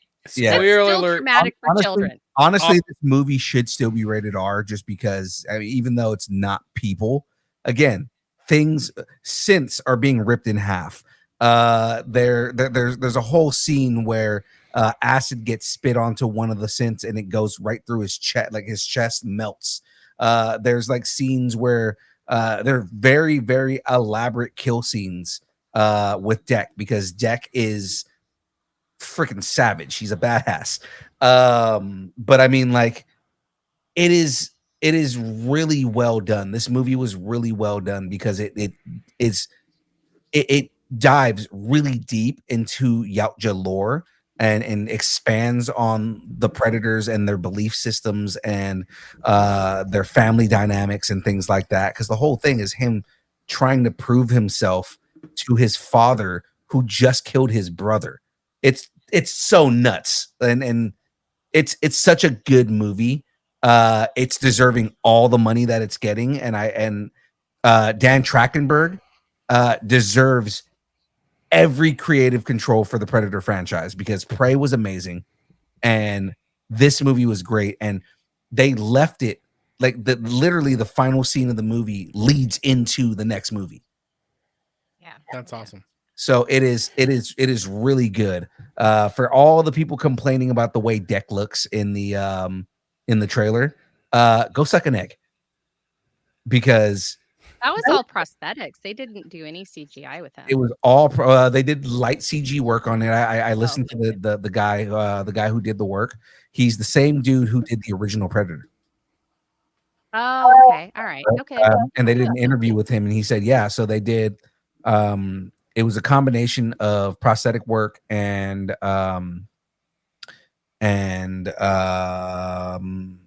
light effects. So like, like the dots on the face. Mainly because the actor who played Deck had to convey emotion, and they had to put that emotion on the Predator's face. So they were able to do all kind of like a combination of both. And they were just like, yeah, it's crazy, because the amount of emotion that he's able to convey without saying a word is amazing. Yeah, that's awesome. Yeah, Dan Trachtenberg, Predator Badlands, Prey, Killer of Killers. Killer of Killers was also his. That's right. He's killing it. Killers of He's the Flower Predator. Moon. He's the Predator. It's so Yeah. good. I 100% feel like Dan Trachtenberg should have full creative control over the Predator from moving forward. They should not do anything Predator related without his input, because this dude understands this character, understands these characters. And I put it on social media, and I had a lot of people agree with me. I said, is it just me, or does anybody else want to learn how to speak Yautja now? It's the new Klingon. And that's exactly what I said. I was like, it's like the new Klingon. That's funny. So who do you think would win, a Predator or Klingon? Fucking Predator for sure. He's got better teeth. No hesitation. No hesitation. No, none at all. I feel like not only would a Yautja win that fight, but the Yautja would stalk the Klingon in a way that makes the Klingon afraid. And Klingons aren't afraid of anything. I don't know. Worf's a pretty tough guy. Like I said, Klingons are not afraid of anything. I think a Yautja would make them shit themselves. That would be awesome if they started doing the Easter eggs like that, like putting in just like how they did the skulls, like the alien skull. Was that the first movie? Yeah, like doing stuff like that, but like getting Klingons and stuff like that and throwing them in. ET skulls, who knows? Whatever. Let's figure it out. Right. Easter eggs. Ceremonial blade that the Klingons have. Oh yeah, I don't remember. We need Shadu here for that kind of but stuff. have one of those mounted inside of his ship. Yeah. And it's like like just showing that, yeah, you have Klingons who are another warrior race that have advanced weaponry, and the Yautja still outdo them. Mm-hmm. Batlift. Or like Batlift. Oh, Batlift. That's it. Yeah. And a Boba Fett's helmet. Yeah. See. Or put a Mandalorian helmet inside of the Yautja ship. That would be so dope. Yeah, that'd be great. Just link them to all these different universes. That'd be awesome. Okay, I'm gonna keep it going. Okay. Yeah. Keep moving. All right, Gilligan breaks good. Vince Gilligan's new sci-fi series Pluribus trades meth labs for moral clarity. Expect fewer Heisenbergs, more hope, punk, and zombies, but not in an eating brains kind of way. I've been hearing a lot about Pluribus. So I've heard a lot of people talking about it. Yeah. Mm-hmm. This is on Apple TV, right? I believe Yeah, so. it just premiered. I think like the first episode or the first two, I think, are out right now. I haven't looked at it's on my list, obviously, but we got to watch Slow Horses first, then we're going to watch it. So Yeah. I've heard nothing but good things for this show. Everybody's talking about how good it is. So definitely going to have to check it out. Yeah, I'm into it. I'm going to have to check that one out too. But you have priorities, and Slow Horses should not be one of them. It should be K-pop Demon Hunters and then you can get back to slow horses, and then you can get into No. pluribus. Yes. No. Yes, yes, yes. No. Yes, yes, yes. No. Yes, yes, yes. No. Tell me why. Tell me why. Tell me why. Because I'm 4 seasons in to Slow Horse. Ain't Right. nothing but a heartache. 4 seasons, you deserve a break. No. K-pop I Demon need Hunters to for an hour and a finish half, it. and then boom, you're back in. Ain't nothing but a mistake. You need to be back. You need to be back. Okay, I'm gonna. Ian started it off with "Tell me why," and I said, I started quoting Backstreet Boys. Oh, Unless you're gonna do the choreo, then I'm not gonna get it. I'm not gonna give your joke justice until I see you dance, monkey. I never want to hear you say. See, you're not dancing. I want it that way. Tell me why. All right, I'm gonna keep it going. All right. Unless anybody wants to dance. No? Okay. What a Twilight tease. Robert Pattinson says he'd be down to return to Twilight if it ever came up. So you're saying there's a bite. I mean, a chance. I mean, a sparkly vampire. All right. No, I don't want any of this. Yeah. No. What? Huh? No. Bring it back. Let's bring it back. Come on. More Twilight. Let's do it. Are you kidding me? No more Twilight. What is wrong with you? He How dare looks you, sir? virtually the same. He really does look Exactly. You know very similar. What's funny is how much he spent his entire life after Twilight trying to distance himself from Twilight. Went and did a bunch of art house movies. He's Batman now, and then all of a sudden goes, "I'll do Twilight again." After bad mouthing Twilight for the last 20 years. Yep, that's exactly what I'll happened. tell you the reason. And then he why. realized he had bills to pay and mortgages to pay. So now he's like, No. Twilight's not that bad. It's much deeper than that. He's got a child. Boom. He needs to bank the money for the next generation. Yeah. He needs all that Twilight feels money. that inner sparkle coming out. He's Right. gonna sparkle and dance around. Twinkle, be great. twinkle, motherfucker. That's what I'm saying. He's in. Give me more Twilight. Honestly, back in the day, like that whole generation of movies, early Harry Potter, Twilight, early Matrix, I'm in. I like it all.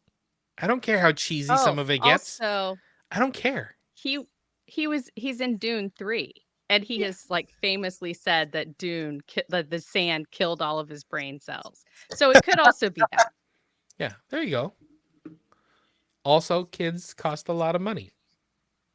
Oh yeah. As soon as I heard he had a child, I was like, oh, he wants to do it for the cheddar cheese. Exactly. He's trying to buy himself a Barbie dream house. That's what it is. Apparently. Okay. Keeping it going. Stranger Things? How about Stranger Cruise? Millie Bobby Brown says she's channeled her inner Tom Cruise for Stranger Things season 5. Expect 11 to sprint, punch, and possibly pilot a helicopter. It's going to be a lot of sprinting. 90%. She's gonna do some cliff climbing. Right. It'd be great. She is going to sprint everywhere in season 5. I guess it's a lot of action. Yeah. A lot of running. She's Even though she's a telekinetic and she can just fly or hover her way around, she's got to be running. Okay, sure. She's just gonna keep on running, just super out of breath, and just So bad. All right. I'm excited about this next story. When does Stranger Things come out? Around 3 parts. Yeah, so the first part comes out after on Thanksgiving. Thanksgiving weekend. Thank you. And then the second is Christmas over Right. Christmas or over the holiday. And then the third is New Year's Day. New Year's Eve. Okay, so November 26th. All right, we're not that far away. So crazy. No, we're not. So crazy. Okay, keeping it going. There's a Ace up next Netflix's sleeve. Wait, where's it at? Sorry, I lost it. I lost it. Can't do it. There it is.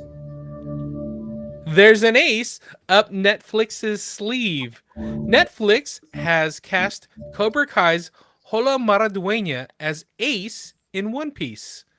I'm up for this. I'm down for this. Flames incoming, fandom ignited. This is a good casting. I'm happy for this. Do you guys watch One Piece? Frey? I don't, but I'm going to now. Olo Maridueña is going to be in it, so she's all for it. My cougar is showing. I'm sorry. He's got Messiah hair. The kid's got Messiah hair, and he's got the scraggly hair. Oh, sorry. I just love me some he's Messiah very hair. Jesus looking. He is very Jesus looking. He's got a good beard. There's just something about him. Him, Manny Jacinto. Oh. Yeah. Put it back Good on. for you. I'm gonna need a minute. Good for you. You like your Latinos. You like your Filipinos. You've been hanging out with us a lot.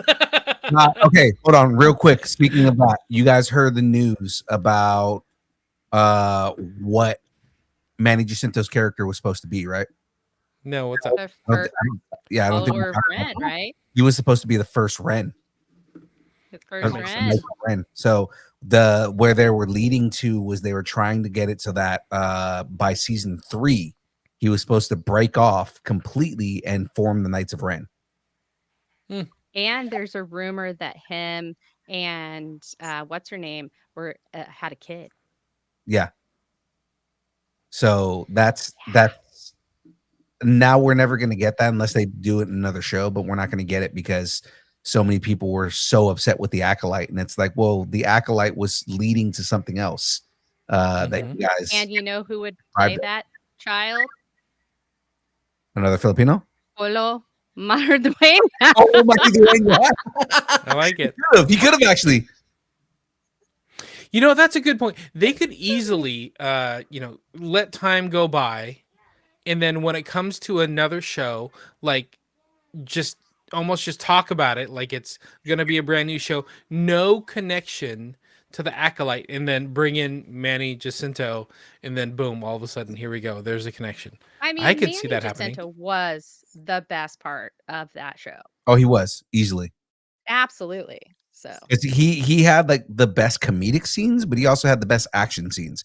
Easily one of the best fight scenes in all of Star Wars. oh God, yes. That was amazing. So but yeah, I just honestly I think they did that show dirty, first of all. I think it could have been so much better. But and I loved the guy that played the main Jedi in it. I don't remember his name at all. Oh, the dude from Squid Games. From Squid Game. Yeah. He I loved him. And he's actually going to be in a new thing. We have like the Hiya thing on Amazon, and so we see a lot of that stuff. He learned English just to play that role. Lee Jung-jae. Lee Jung-jae. Lee Jung-jae, that's it. Yeah. He literally learned English just to play that role. That's dedication. And he was really good in it. Like I felt like he was the most Jedi of the Jedi. Like he had that and it was that classic, do I save the person for the Force, or do I just bow down to the Force? And so he had that going on too. So I think it was great. I liked that part of it. He had very Qui-Gon Jinn vibes going. Mm-hmm. Yeah, absolutely. So, but you know what? Qui-Gon Jinn with like a side of guilt, like a side of Catholic guilt. He's Catholic. Yeah. Yes. No, but that's he's the Qui-Gon with the guilt of Obi-Wan. There you go. Yeah.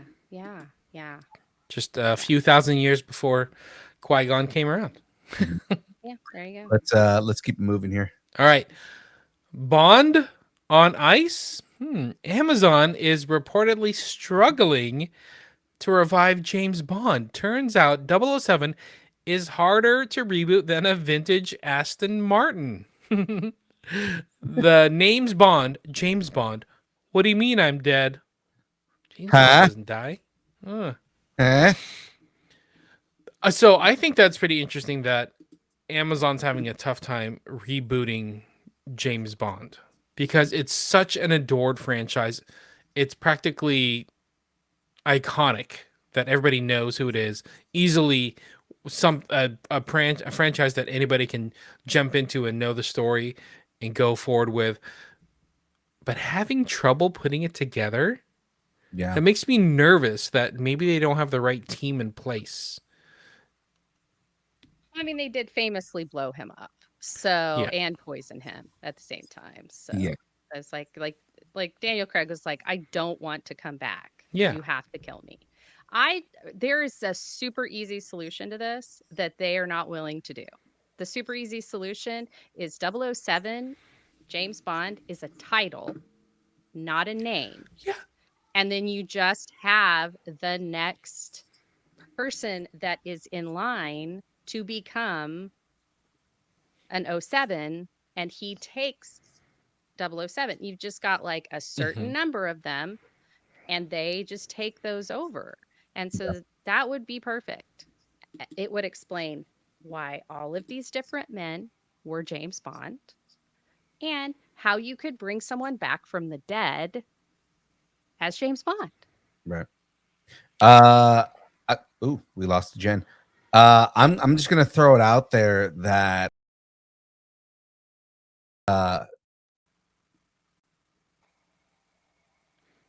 thank you, internet. My take was so hot You broke the internet. that I brought down the internet. I'm just gonna throw it out there. Amazon, call friend of the show Raymond Benson. You know, The writer of the writer James of Bond. James Bond. He was the official, also the first American writer for James Bond. Call Raymond Benson. I'm sure he could write a story for you that can reboot your franchise. The guy knows James Bond better than anybody. Call Raymond Benson.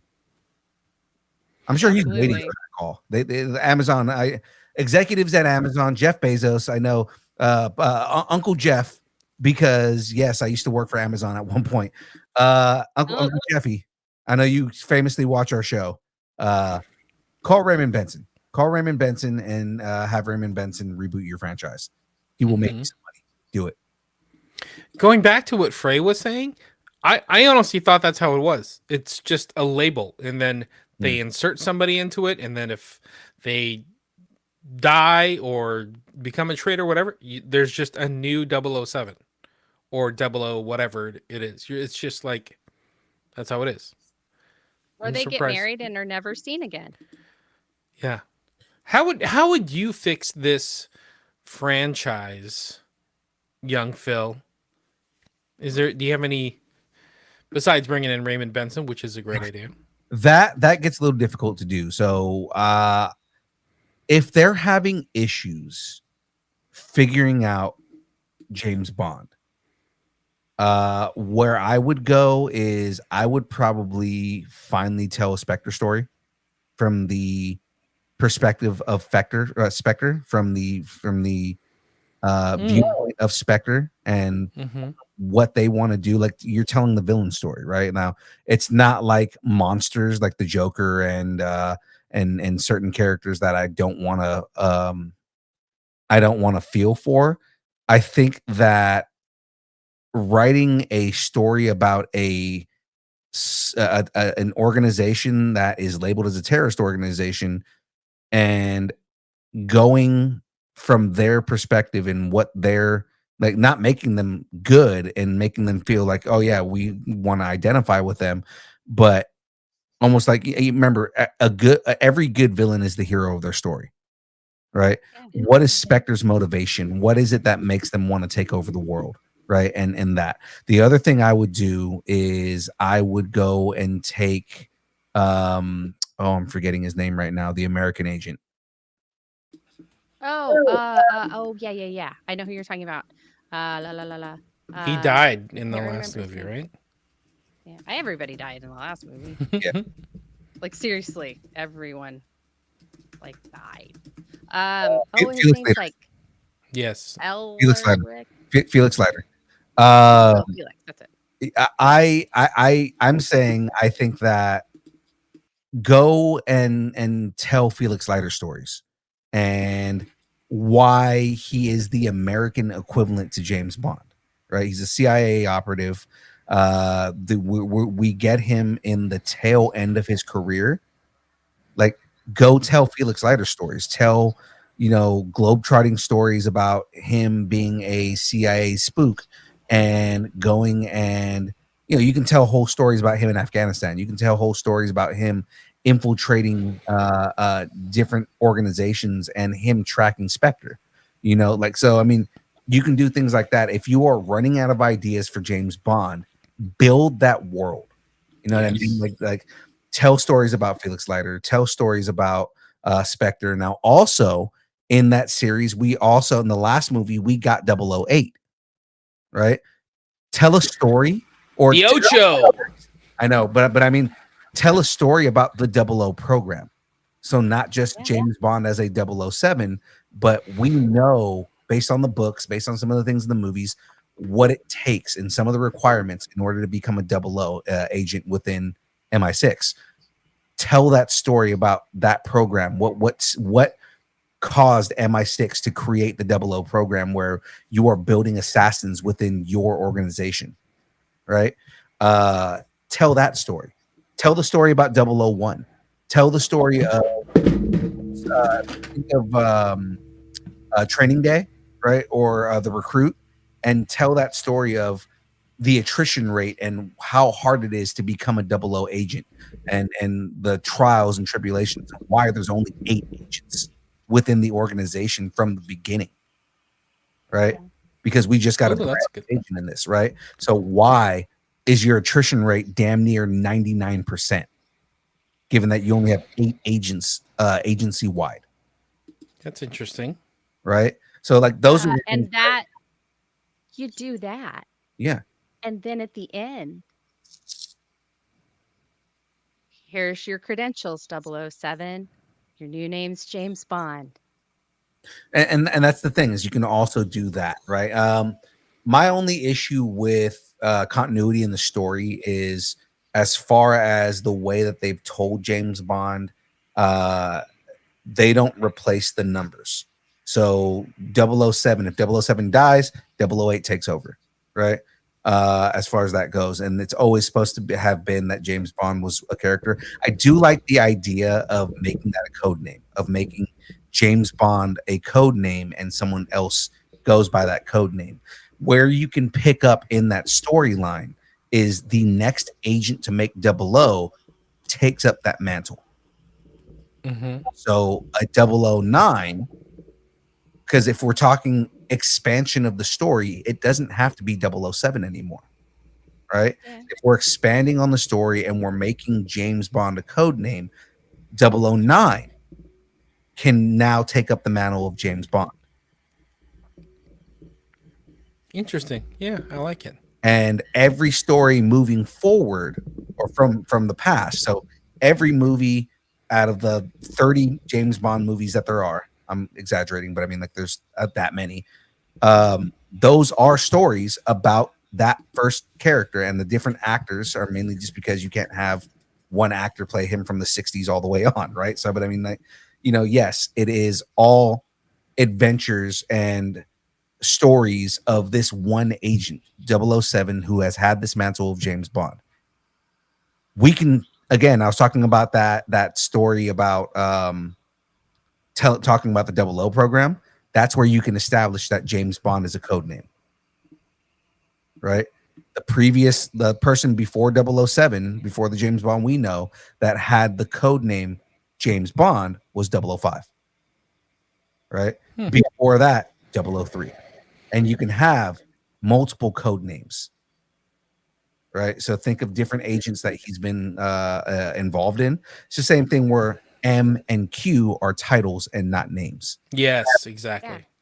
That's how I thought it was. Mhm. I'm surprised that it hasn't been like that.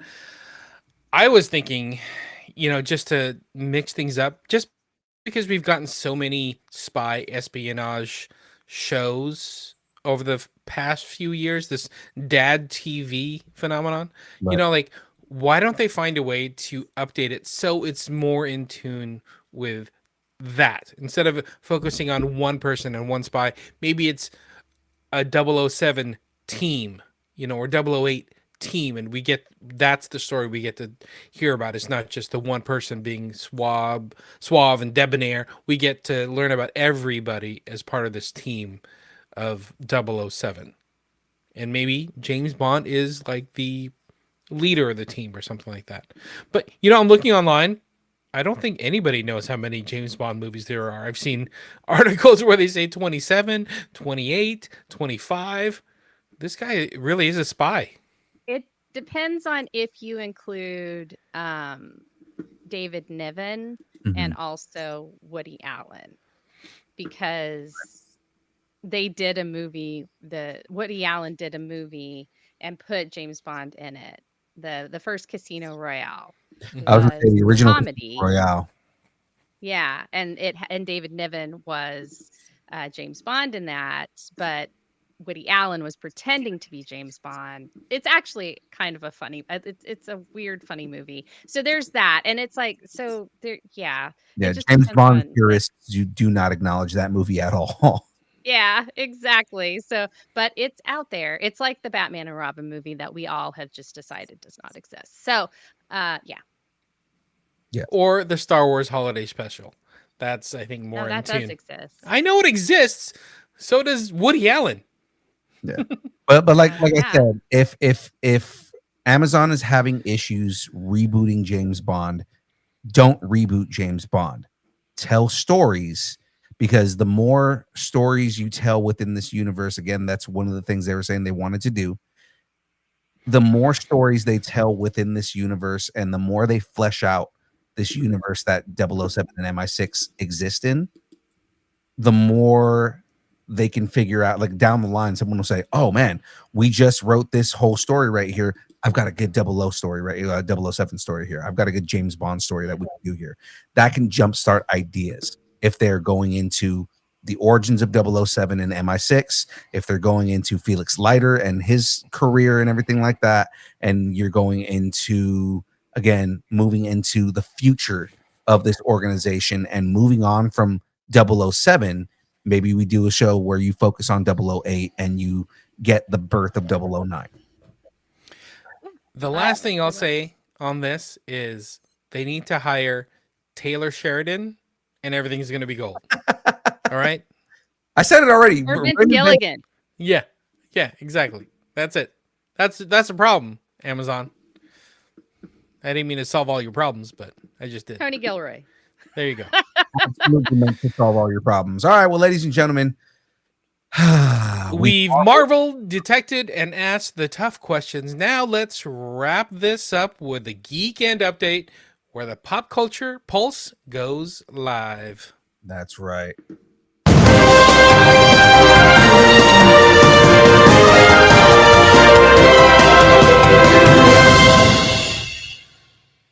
I'm actually probably going to update this graphic now that I learned how to update all the other graphics. So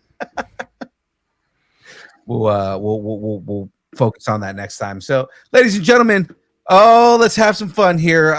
We are getting ready to jump into a couple more shows here. November 22nd and the 23rd at the West Valley Mall in Tracy, California. Weekend Blender Tracy is happening. Ladies and gentlemen, I am going to be there hosting. We are going to be doing trivia like we normally do. We have a whole bunch of friends that are going to be there. Cosplay friends, Cindy Rue Cosplay is going to be there. Pepper Jack's going to be there. DeLong Fam Cosplay is going to be there. All of our friends, all of our cosplay friends are all going to be there. We're going to be having a good time. And of course, a special guest at the show, the voice of Andy from Toy Story himself, John Morris, is going to be there. Awesome. Yeah, so that's great. That's our next big thing, guys. We will be giving away prizes. We will be doing trivia. Of course, I've got whole new trivia going on here. We're gonna have a blast, guys. It's gonna be a lot of fun. Oh, NorCal Power Rangers are gonna be there. Awesome. Yeah, so that's going to be pretty The great. 22nd and 23rd. Very cool. And All right. correct, at the West Valley Mall in Tracy. Now, excuse me. I should have actually now looking at the dates, I should have moved these around. So I'm going to put this one up next. But ladies and gentlemen, also on the 22nd, Saturday, November 22nd, at Lucid Winery. Sat Geeks Night Market, Dungeons and Drag Queens. That's going to be a good time. Vendors, cosplay. There's going to be drag performances, games, food and drink, all kinds of fun things happening at that show right there. Of course, we're going to be celebrating Frisco's birthday. So happy birthday to Frisco. November 22nd from 4 to 10 at Lucid Wines here in Sacramento, California. So ladies and gentlemen, we will see you there. It's going to be a good time. We are still doing the toy charity. And so if you want to bring a toy and drop off some toys for a needy cause, for a great cause, please make your way there. Bring some toys to donate. Again, going to be a great time. Get drunk and donate. That's the plan. Get drunk and donate. That is 100% how we do it around here. And of course, ladies and gentlemen, on November 28th through the 30th, at the Moscone Center West in San Francisco, California, Fan Expo San Francisco is happening. I know Say Wong's going to be there. He's been talking about how excited he is for that show. There's going to be all kinds of guests there, to include Dogpool herself. You better get an autograph. Yeah, gonna get an autograph from Dogpool. It's gonna be so good. That's awesome. Sandra put in the chat, kids are allowed to attend the winery. So if you want to bring That's just kids, bad parenting. yeah, you're gonna get sloshed. And at least your kids have toys to play with. All right, well, ladies and gentlemen, that is what we've got coming up for the Geek End update. So if you want to go to one of these events and you want to represent distance nerding, the best way to do that is represent in this way, because ladies and gentlemen, you can get a shirt. We got merch, people. We got merch, people, and so can you. DM us at Distance Nerding. Tell us which shirt you're looking for, the logo shirt, the character shirt, what size you're looking for, how many you're looking for. They're $20, $25 if we have to ship it to you. That is right. That is right. So get that in, DM us, or send us an email at distancenerding@aol.com. We will get all of that out to you. Jen, me and James were just talking the other day, and I know we got to send you a care package. Well, if you wait, you just give me just say it's for Christmas. Put a There bow you- on it. That's what we can do. It's your Christmas present. There you go. Sending out Christmas presents to all the DN crew out here. Well, ladies and gentlemen, let's talk schedule. Distance Nerding, the podcast you are now listening to right now from 6:30 to 8:30. It is the show that we do every Tuesday, and of course where we talk news, rumors, all the fun things that are happening around the Nerdverse. Thursdays, The Build from 6 to 8. Guys, we've got a really fun guest this Thursday. This Thursday's show, Dead Man 1 is coming on. He is he has a magazine. So I got to ask you guys about this. So he's a magazine called Legions. Okay. Have you guys ever been on social media and you see people doing like really, really, really good photography with action figures? Yeah. So Legions is an entire magazine about that. Awesome. That's Yeah. cool. And met him at LA Comic-Con. It was really cool.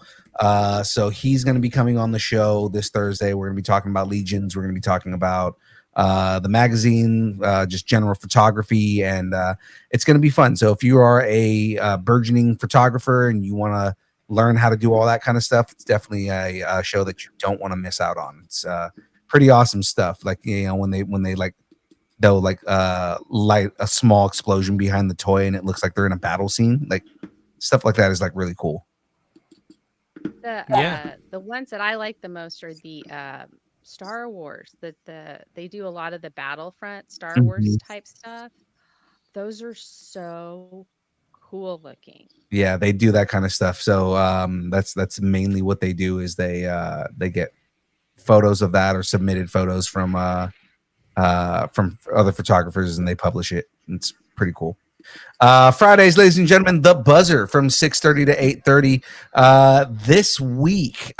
Jen, do you guys have a really ready for this week? Yes. Okay.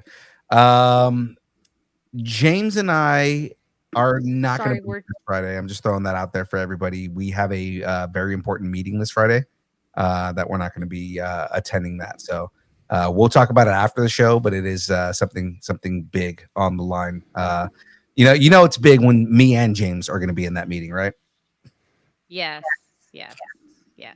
Exactly. No, sorry. My dog wanted to go out, so I've been trying to coordinate getting the dog out. That's why I was like, yes. All good. But yes, as much as I want to play well, really, I won't be there this Friday. So, but enjoy that, guys, because really, it's always fun doing that stuff.